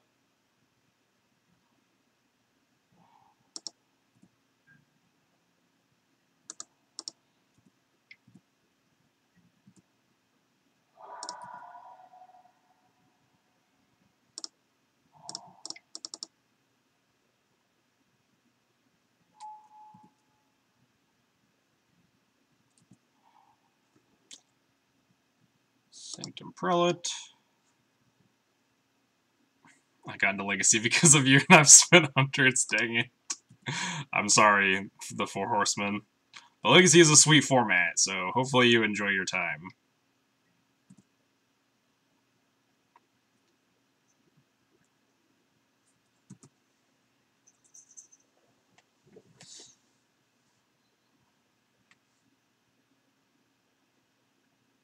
You only spent hundreds on Legacy. That was my internal monologue, but some of the playable Legacy decks are cheaper, especially if you like already own modern versions of decks, and you can build into like Death and Taxes or what have you.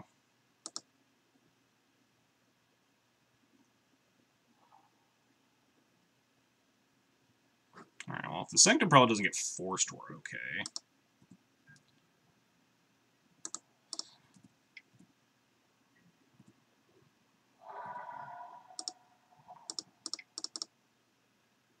Maybe I'm supposed to leave a mom there just because they like wish for something. Yeah.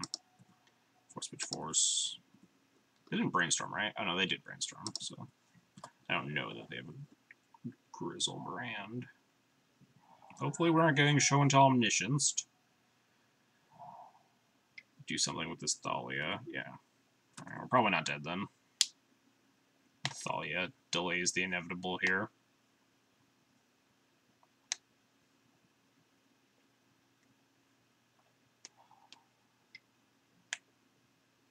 I'm cantripping a lot. We want to draw like Rashadenport here. I think is like the only relevant draw. Ooh, Flicker. No, I forgot Flicker Wisp. Flicker Wisp is actually great here because it can stall Omniscience. Props to opponent. Sounds like you're looking at get bitter and salty lunatics who complain even while they're lucky and winning. Oh yeah, I've been there, Wing Chun.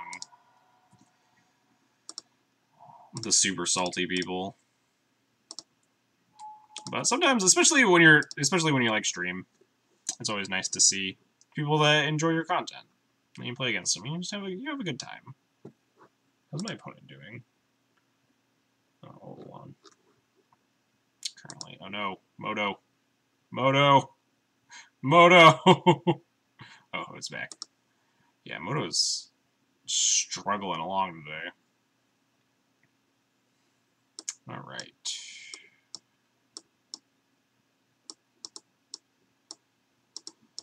Do we take the Envoldson path? Importing these Cataclysms? Yeah, Moto, I don't know what's going on with Moto right now. How important is Mother of Runes in this deck? In general, Mother of Runes is really, really strong. Just the ability to protect your creatures in the fair matchups is just huge. Mother of Runes is, like, kind of innocuous, but also just, like, a really messed up card. I think Chalice plays with it sometimes. I don't think Chalice is, like, main deckable in, like, this. You definitely have to be playing a more, like, a less one-drop focused, stompy, heavy version. 2017 Listerine Chalice. You're way ahead of your time. It's mostly 2017. Mostly talking about the main deck. But even the main deck had, like, the Ballista, which is definitely 2018 tech. But, like, the 23-land Double Avenger 3 Revoker is mostly what I was referring to with the 2017 comment.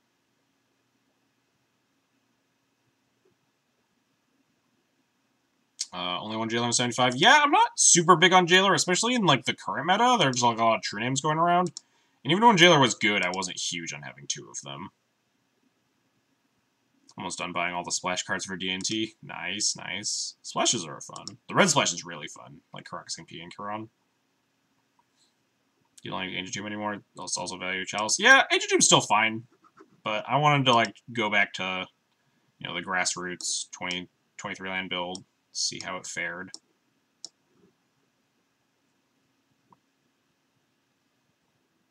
My opponent does have a good name. Damn, I need to actually, like, sideboard here. Let's bring these Cataclysms. And Volson said it's good, right? Cutting Sarah Avengers. And I'll cut one Cataclysm. Or we'll bring in one Cataclysm, I guess. This looks okay.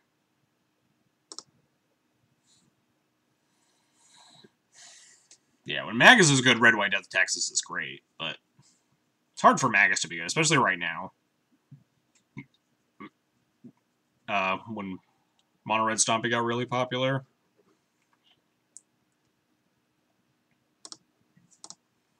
People started playing decks that beat Blood Moons, then you definitely don't want to be on Magus.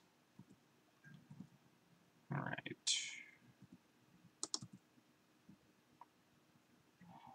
Well, hopefully we don't die. How does your deck beat True Name Nemesis? Very poorly. Typically involves racing it. Especially with stuff like sort of Fire Knights being able to attack through it. What do you think about us playing 61 cards? I think it is something that I'm not inclined to do. The deck's not, like, toolboxy enough for me to buy into that argument very much. But I know some people do like to play 61 cards, typically in the toolbox decks, though. Like Green Suns and stuff. Is TNN plus GT unbeatable? It's definitely hard to beat, for sure. But you can answer GTs at least. You can, like, Violent Wisps, flicker it away, you can revoke it and stuff. But if your opponent has a TNN and connects with a TNN connected with a GTA, it's typically very hard to come back from those. So, I don't want to play Chalice here. My opponent just hasn't cantripped and just snap kept their 7, so I feel like they just have, like, Show and Tell, Omniscience, Emrakul, or whatever. So, I think porting is a lot more important than getting this Chalice down. Chalice is, like, relatively weak in this matchup anyway. Grape Shot, thanks for the raid. Hello, hello, everybody. We're playing some Death and Taxes. Right now we're in round 4, I think. Playing against Sneak and Show.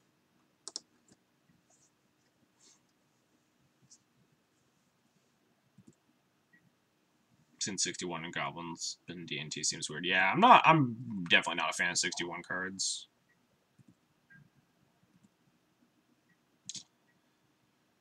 Alright, so we have a problem. The problem is if my opponent has another land drop, we're pretty hosed. Oh, I tried to put in some moves. Oh. We're just totally blanking. Chat picked up for a second. So we could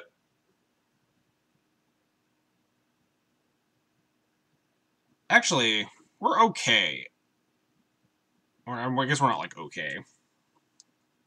We're kind of weak to an Omniscience right now. We could put in a Recruiter off the Show and Tell and go get a Relic Order, but they do get priority there for a second. I guess I'm supposed to just cast this Mom, right? Because we're just gonna cast Mom and Port.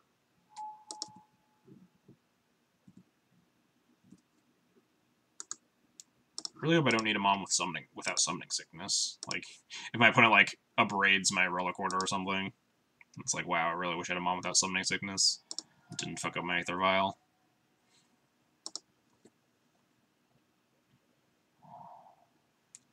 Isn't going. Never saw your score. I was watching the Mentor beatdown.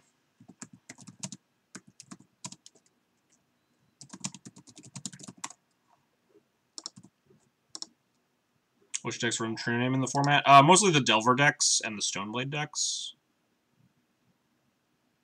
It's less like, yeah, it's like the more aggressively inclined blue decks, mostly. Stoneblade, Grixis Delver, Blue-White Delver, Blue-Red Delver sometimes plays it.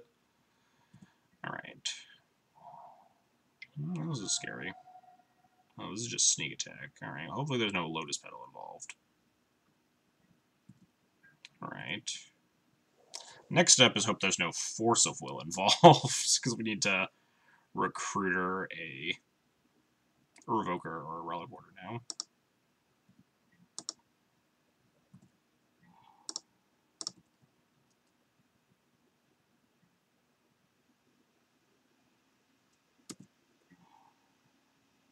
Ooh, Thalia makes it so that I actually can't get forced.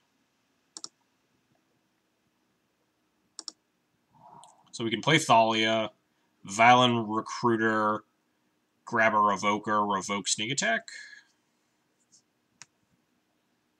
Opponent has a lot of mana and still has 5 cards in hand, but I think it's probably my best line. We're pretty soft to, like, Show and Tell Omniscience and stuff, but I think they would have, like, done that over Sneak Attack. Given the option there. We could also port instead of Thalia, but Thalia protects me from Force of Will, which is the card I just straight lose to. Although my opponent is F6'd. For however much or little that's worth. Could you get Containment Priest? Don't love that. I think Revoker is probably fine. Sneak Attack.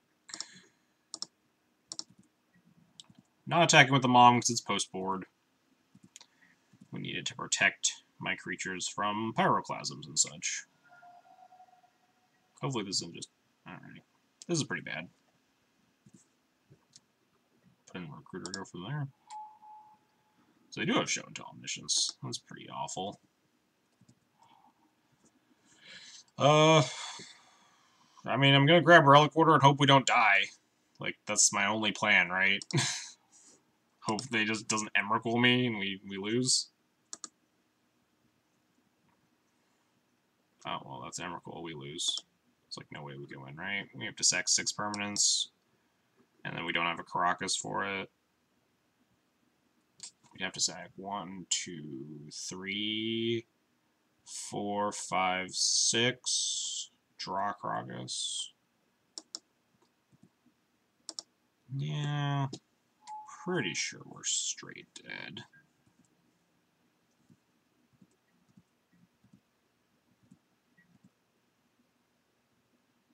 Also, this Relic Order has to resolve. We'll play to our outs. Cost us a couple seconds here. 4, 5, 6. Guess I could have sacked the... not sacked the Mom. Sacked the Thalia instead. But it doesn't matter. We need a top deck Caracas here, or we're just straight dead anyway. Assuming my opponent can't just cast a second Emrakul. Or some bevy of other things.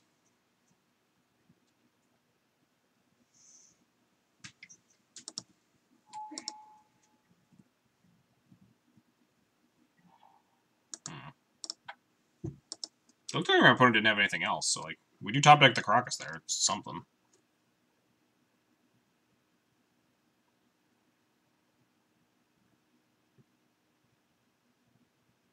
It was awkward because that sneak attack made us a lot weaker to the Omniscience, obviously.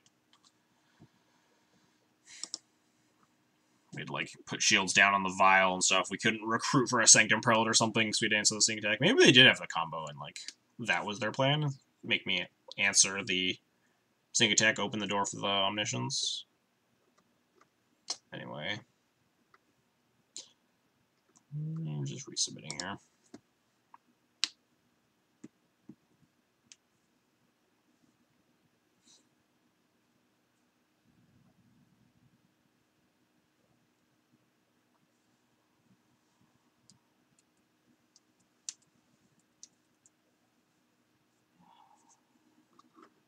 I would love to play first. I would also love to keep this hand. Prelate is the best card in the matchup. It's not particularly close.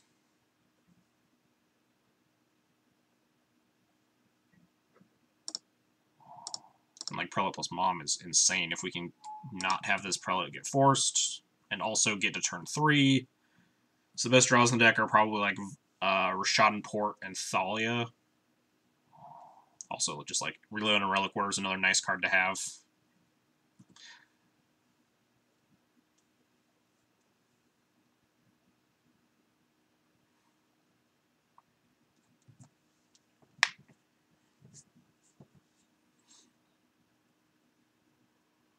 Because like my biggest concern is that we could just die next turn. Would they? They did not shuffle on this Ponder.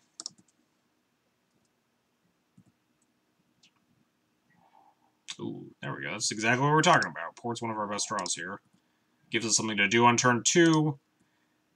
Prevents my, or like, lessens the chance that my opponent can kill me before we have a chance to try to get down my Prelate.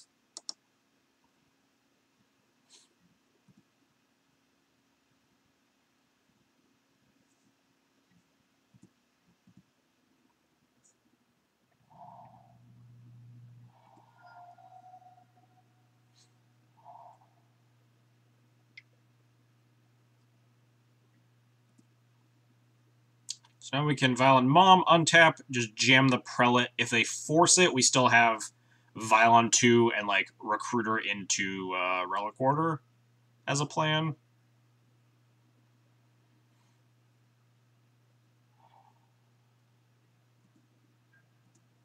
Interesting choice of fetching the Volcanic there. Feels like it opens them up to getting Wastelanded in. Oh shit! I keep forgetting to put in the Mom! Too busy talking. It's the second time I've done that. Ugh. This one's actually really important too.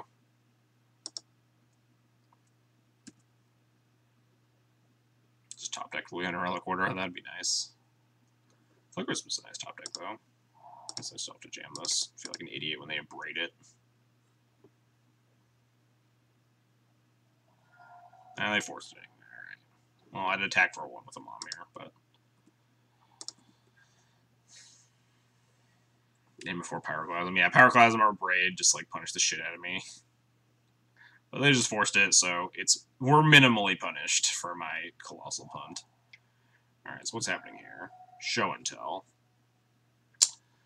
Alright, so them leaving up a red mana, the concerns are sneak attack or omniscience. So putting in a recruiter is fine.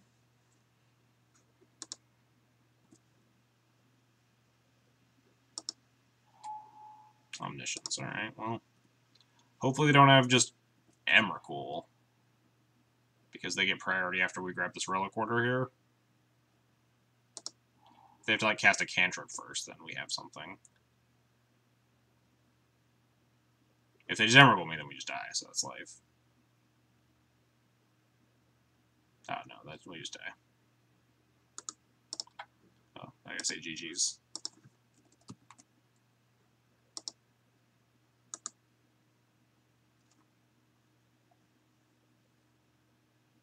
Yeah, this matchup, this is one of the reasons, like, why this matchup is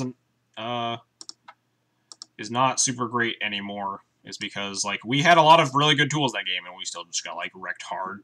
Like, the game was not particularly close. Like, we had Prelate, we had, like... I guess we could have put in Flicker Wisp, maybe that plays around the Omniscience better than... Plays worse into, Sneak Attack, but I don't think Sneak Attack is what they're going for. GG's. Was it anyway correct to Wisp it? Yeah, I just thought of that. If I Wisp it, I untap, and then need to hope there's no counter, like take the Vial up to 3, Vial in the Recruiter, go get Relic Order it? Maybe? I think Wisp might have been, what beats that deck? We can beat Sneak Attack, can we? We're just, like, stone dead to Sneak Attack, right? They have red mana, we have nothing.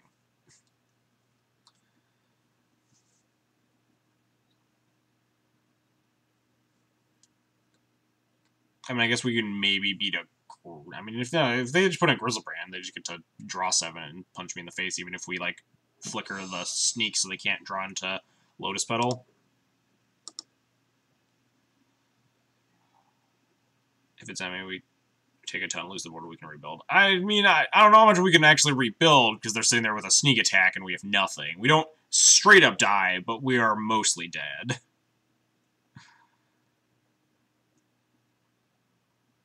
I'm pretty sure we're dead to any creature from Sneak Attack, and I think the only way we lose by putting a Recruiter is exactly Omniscience Emrakul. Like, if it was Omniscience Cantrips, then we can still beat it. Whereas if we put in Flicker Wisp, we lose straight to the card Sneak Attack, and we lose to a counter spell.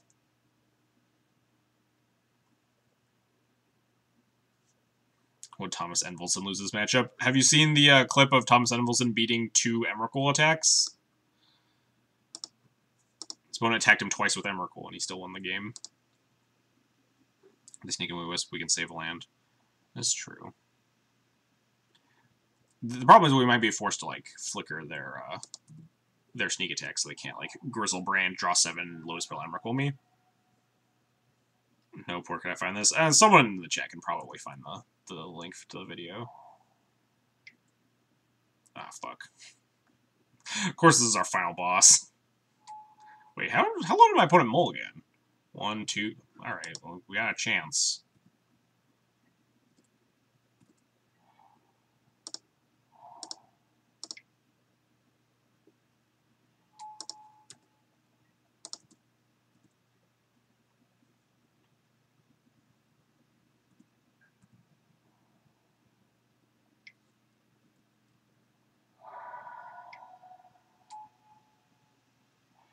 I should probably be porting this land here, right?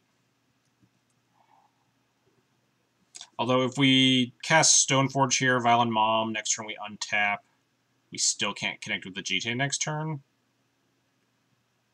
It's in his first article. Is it? I don't actually remember. Yeah, his first article from that series he posted recently. Could be.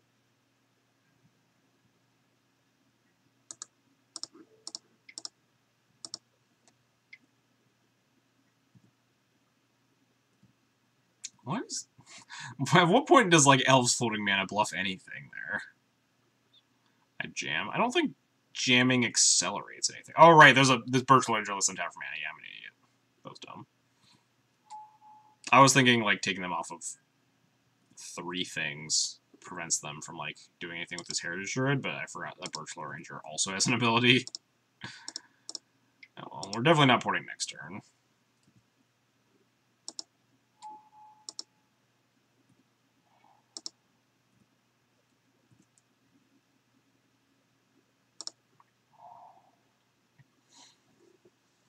So we can just Stoneforge, run out of this GT. If they have, like, Green Sun for Rex Sage, they get me.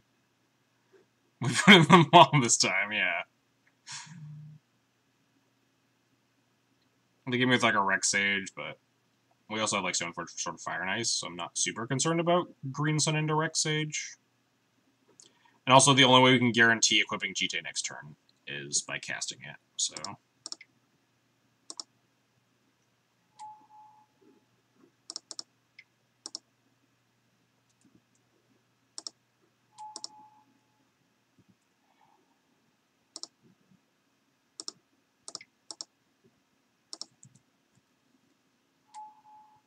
Please no kill, Mr. or Mrs. Opponent. Please no kill. Pretty please, no killing. I would super appreciate not dying. Opponent has no idea how much I would appreciate not dying. This Green Sun for Rex Sage. Womp womp. Oh, Nat Order. I guess. What did they get here? Rex Sage? They can't, like, hoof me.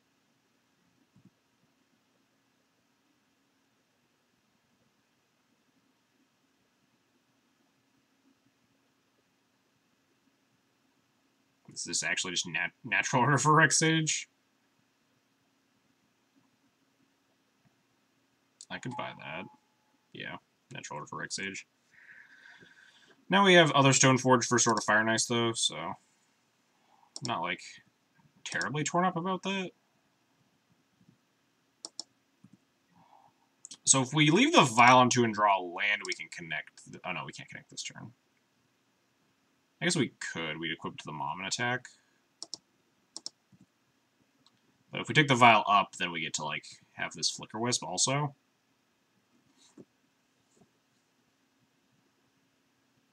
Suppose I could Violent Stoneforge... What is my plan here? I think I might just, like, flicker out their Heritage Druid. And just, like, take this Vial to 3, flicker out their Heritage Druid. And just, like, cast Stoneforge here. Okay, we drew the land.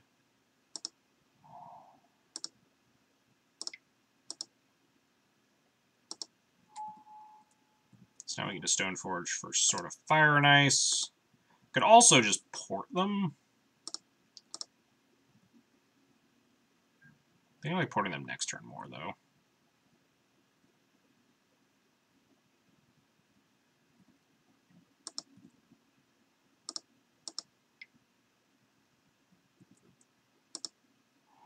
Next turn we can just kill the Heritage Druid by taking up the Vial, getting to Palace Jailer. Or we can, like, sort of Fire and Ice it. We got a lot of plans. I think we can win this game 1.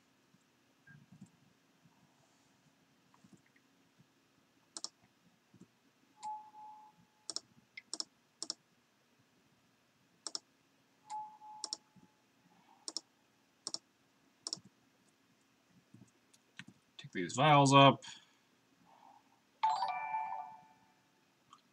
Why Wolf, thanks for the follow. Appreciate it. Equip here.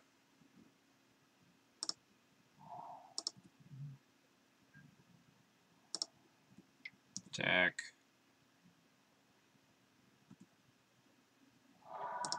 Kill this Rex Sage. I shouldn't have played the land, because I played this port. Not that it really matters. Jailer, this Heritage Druid. And that should be game.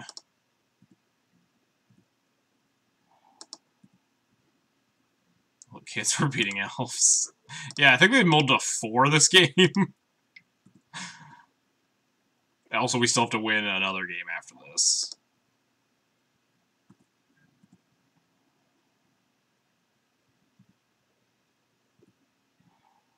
Opponent playing on. Brave.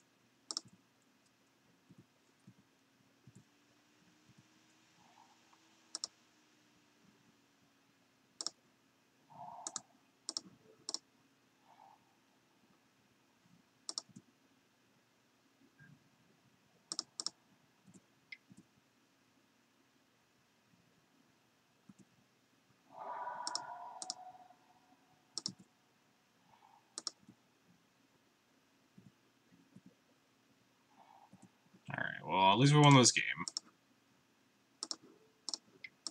Literally nothing they can do.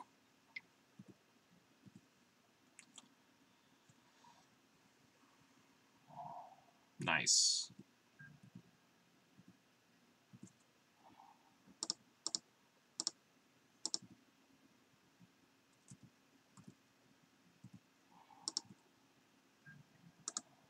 Get him.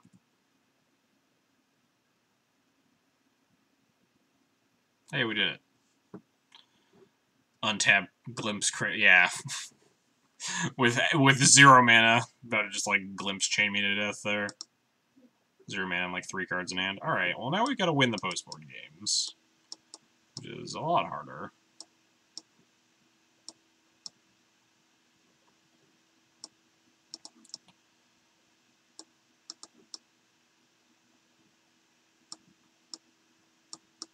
Alright. They could have Spirit Guides. They have like 3 cards in hand.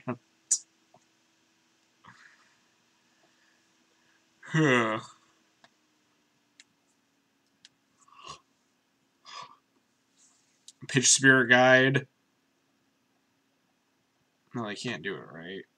Pitch Spirit Guide, Glimpse, cast a Kobold, draw a million Kobolds, Cradle, but then they have no cards in hand. They need to like draw 2 cards at some point. Glimpse draws cards. They can't. Whatever. I'll look at like these cards typically as possible board-ins. I don't hate Cataclysm, honestly. Depends on what our cuts are. I think Jailer's pretty weak. When they don't mold to 4, they're a pretty heavy swarm deck. Jailer does not really take a creature off the board for long if they want it back, and they can also just take Monarchy from us. Pretty problematic.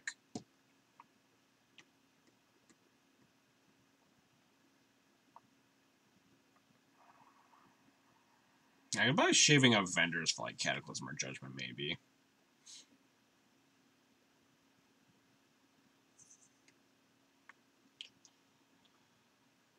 Is there anything else worth cutting? Is the Avenger better than Wisp? Probably not.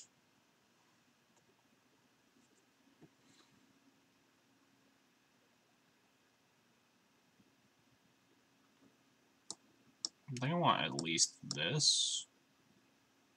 Yeah, Mom's super important, obviously. It's like cutting too many flyers is also bad because sometimes you like can't connect with, you can't get through with a GT. I think something like this. I could see cutting the other Avenger from like Cataclysm. Yeah, let's just do that.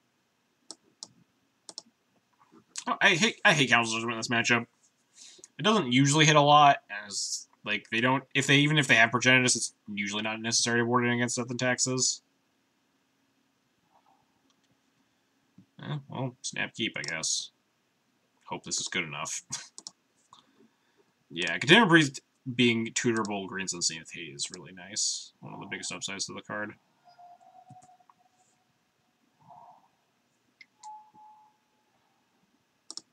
Hopefully my opponent doesn't dunk on me with too many 1-mana spells before we can Chalice.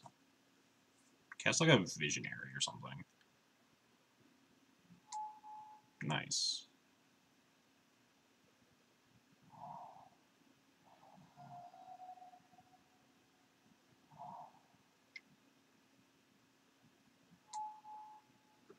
less nice. We can do a lot of things to do a Chalice of the Void if we just... Yeah, they're just gonna, like, bury me with this single, Elvish Visionary here. Why is more important? Being able to pro-green your creature to attack through a swarm of elves, typically holding a GT. Wirewood Symbiote can stonewall a GT very well because they can block your GT creature with an elf and then use Wirewood Symbiote's ability to pick up their elf.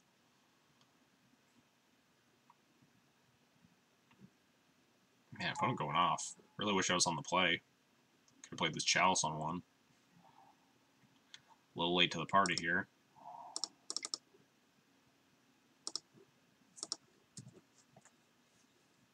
Opponent's just gonna, like, nat order me. Well, if we draw another land, we can try to Cataclysm them on turn 4.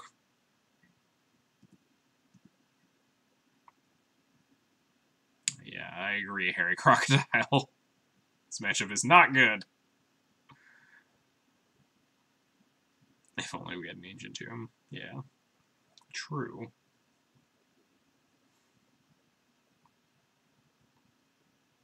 Deal.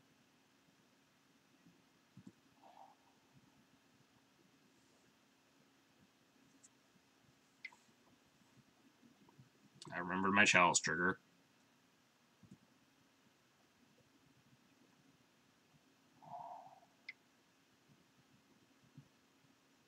This opponent just getting sick rubbins before they hoof me to death.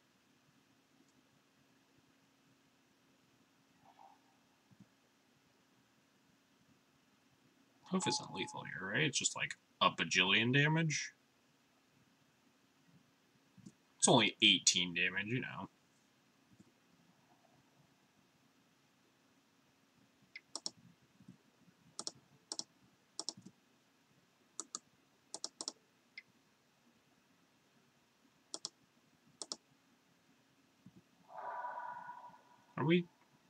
Are we dead? Yeah, because we have 4 creatures here. We can't stop all these creatures. Man, we drew the land too! Everything was just 1 turn too slow. If we're on the play, I think we actually might have won this game. Like, we can play a Recruiter, but then my opponent can literally just right-click attack all, and we can't win. There's no Mem Knight in our deck to recruit for. We can port the Dryad Arbor block here, still dead because we don't have anything to cast on 1 mana. The Chalice is locking me out of a 1 mana spell anyway. I mean, we're just going to game 3. We're dead on board. Hang on, I'm going to attack him with the Mom first. Sure there is. It's called Walking Ballista. I could cast a Walking Ballista. Get him. I hope they, like, untap their Dryad Arbor and just block.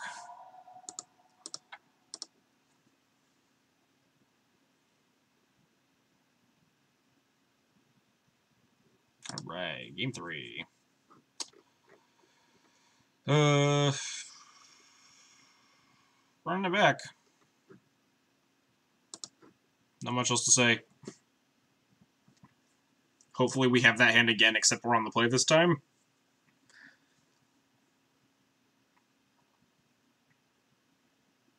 This matchup is very, very bad. Very hard to win. Especially on the play. Or especially when they're on the play.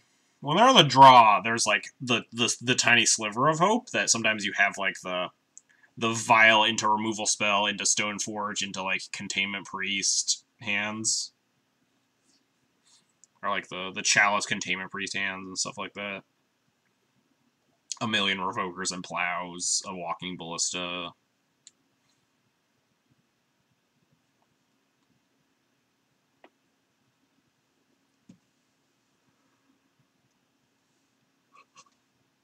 Do you leave in Jailer versus in the deck even against control deck with low creatures for the Monarch? Yeah, you don't play it because it's a Fiend Hunter, you play it because it gives you the Monarchy. Jailer is a personal Howling Mind that also like can kill a creature, but it like killing the creature is usually secondary in the matchups that you want it. The primary function is to give you a personal Howling Mind.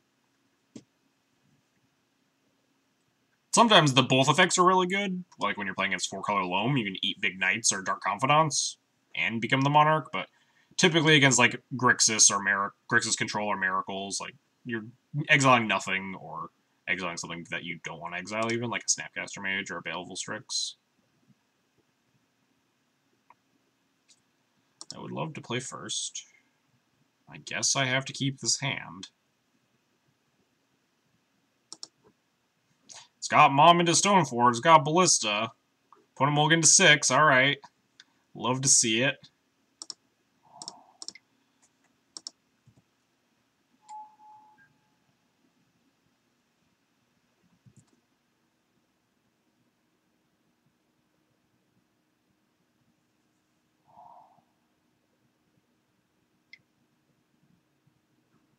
Green Sun. Sure. I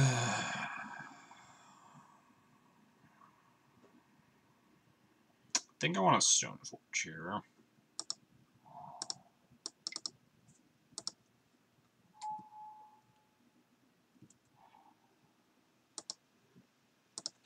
If I draw the 4th land, there's a chance I like play this Walking Ballista next turn. You're ready to get elfed? My body's ready. Glimpse.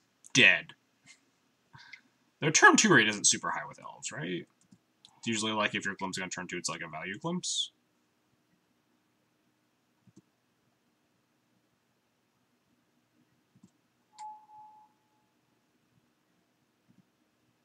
Got a lot of mana here, though. This does seem like it does have an end.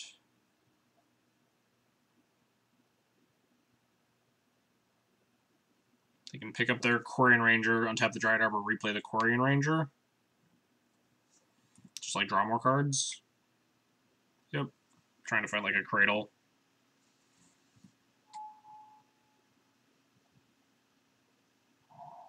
But yeah, land drop, play another guy, pass the turn. Ooh, Symbiote. Alright, well, they get to draw more cards now.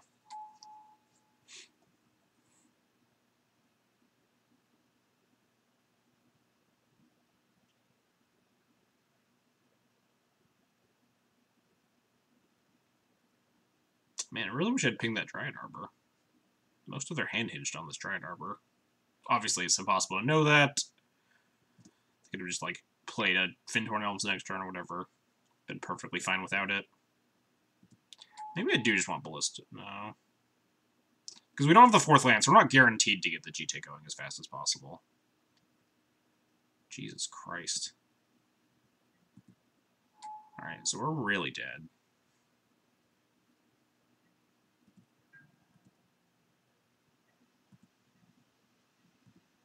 There's no Ancient Tomb in my deck.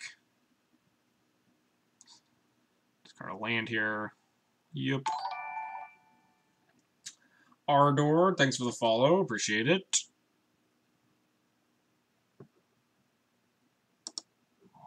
Alright. So, Ballista kills a Wirewood Symbiote. And that's it. The problem is my opponent currently has... I guess my opponent, like, they don't have a lot of mana. They can spin their wheels a lot. Like, they can keep untapping this Dryad Arbor by picking up 1 mana elves and replaying them. Like, if they have like Glimpse, we're super boned. Or if they have, like, Cradle. But maybe, like, we're so far behind that the play is still just a GT here. Like, a Ballista's not going to, like, affect this board to a super large degree. I think the plan is hope they don't have another Glimpse. Or, like, a Cradle.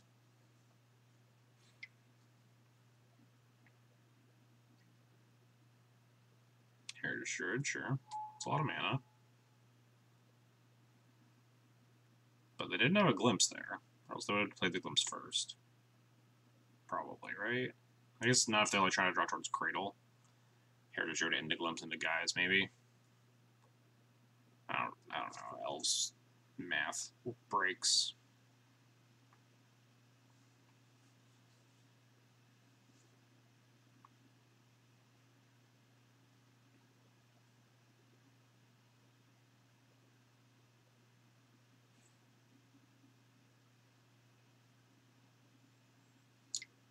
Best draw next turn is just a 4th land. So we can just, like, kill 2 Wirewood Symbiotes and ping off something. Just, like, being able to kill 3 things.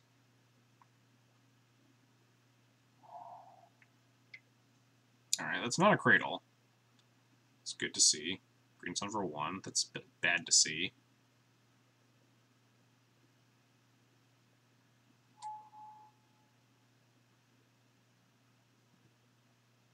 Opponent makes 3 mana. I'm not drawing more cards here. Is there a way to tell if these things have used their abilities yet? No? Really? You'd think Moto could do that. The worst part is that I can't just F6 because I need to put in this GTA, but I can't just cast the GTA or else they have a better chance of Rex Saging it.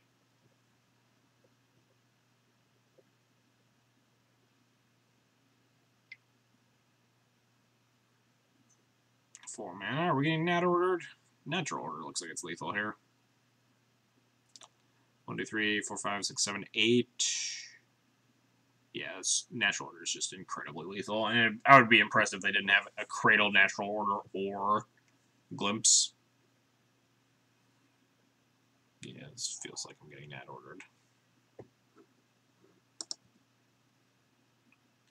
When did Elves become a problem in Legacy with Visionary Greens? I don't know.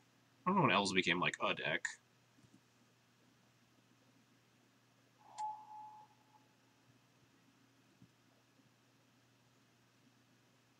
Probably when they printed Cradle. Gotta go for max damage here.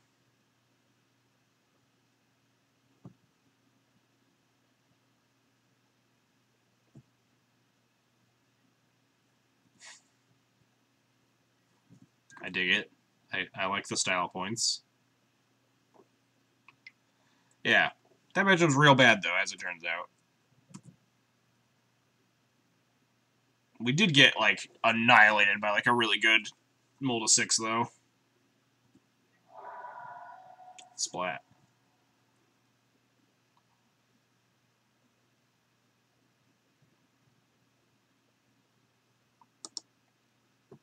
The old 2-0 into 2-3. Can't win them all.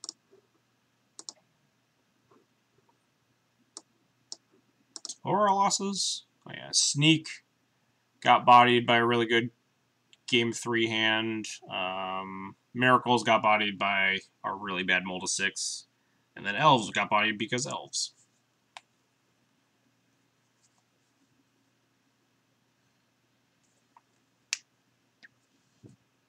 Anyway, yeah, Elves is like a fine deck. It's definitely not like a problem or a problem deck or anything, for sure. It happens to have a very good Death and Taxes matchup specifically. I'm trying to record my last 2 matches here.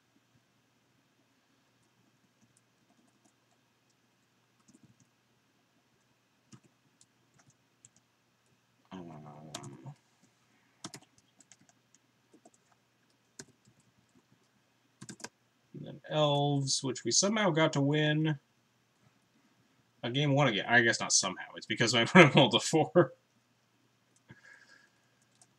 God, Elves on this list somewhere. Never find it, though.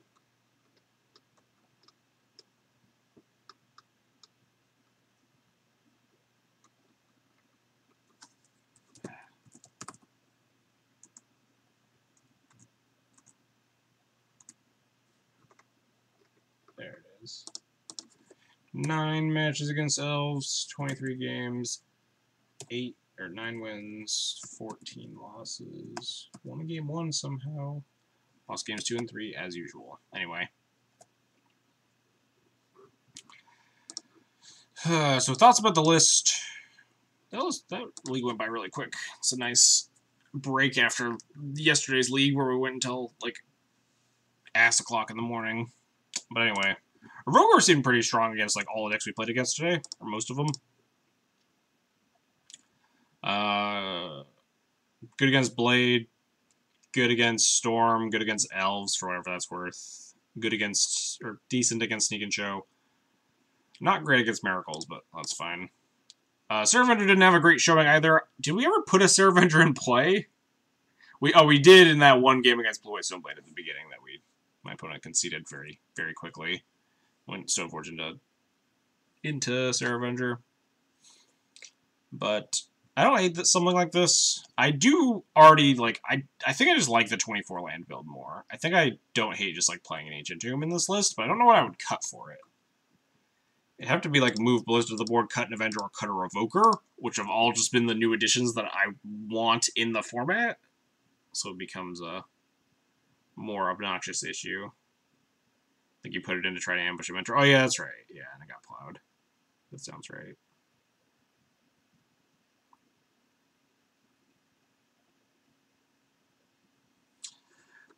And for the sideboard's pretty stocked besides the Blessed Alliance. I think this Blessed Alliance is still pretty horrible. It should probably just be something else. I don't know what that is, but, like, the deck felt fine. Obviously, we 2-3'd, but, like, that's life, that's legacy. We ran into a bad matchup, we got a little bit unlucky, and, you know, sometimes you 2-3, sometimes you just, like, you get lucky and you 5-0, like yesterday. Not putting a lot of stock into, like, 2-3ing, meaning this list is bad, but I do kind of just, like, want land of 24. Test more with Karn and Metamorph. I hate Karn. I think Karn's... I mean, Karn's fine. I don't think Karn's bad, but I just, like, don't like Planeswalkers right now. Metamorph is kind of sweet, though. Ethos Run Canis for Blessed Alliance swap. The issue is that, like, we're not combating the same, like, cards that I want to be teching for, right? Like, they're just, like, two starkly different cards. It's hedging towards combo decks, which is not really my main concern. I'm trying to hedge towards True Name Nemesis, specifically, which is obviously basically Blessed Alliance's only mode, is attempt to kill True Name Nemesis. Like, I wouldn't mind playing, like, 3 Chalices or 2 Chalices and Ethos Run Canis. That's, like, another fine sideboard decision, but sideboard the Metamorph. Sideboard Metamorph seems like maybe worse than mainboard Metamorph. Metamorph was really sweet, though. I want to keep playing it. I want to try it out a little bit more. Let's see how terrible it actually is. Ruined Halo is a good enough counter to TNN? Probably not. It's like all the TNN, like most of the TNN decks can kill Disenchant, mainly like, or can kill Ruined Halo with a Disenchant or something, and it also makes it a 3/1 unkillable defender. Mainboard Metamorph and sideboard one. Oh, okay. What are we cutting from the main deck for the Metamorph Chalice? Anyway, I'm gonna find something to host while we're winding down here.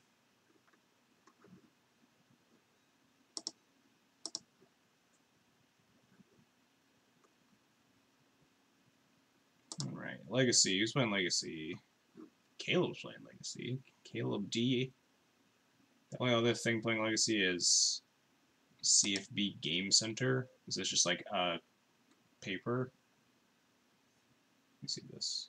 This isn't live. Nothing's happening.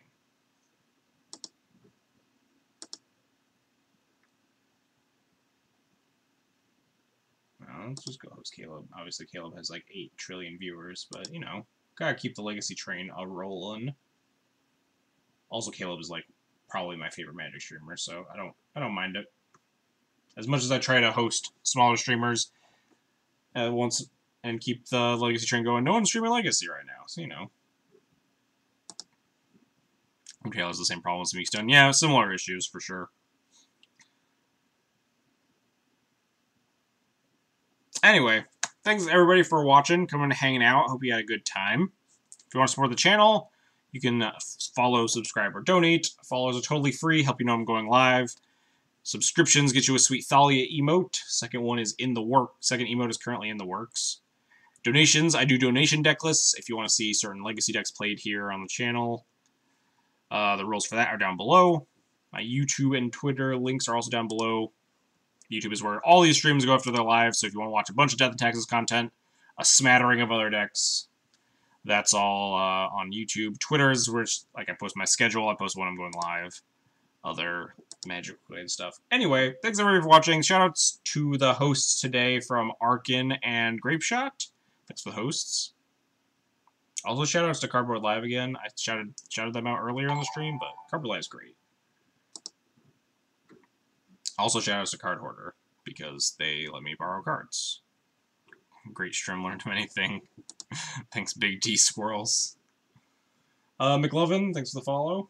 Anyway, catch you guys all on Friday, because Thursday's my stream day off. Have a good one, everybody.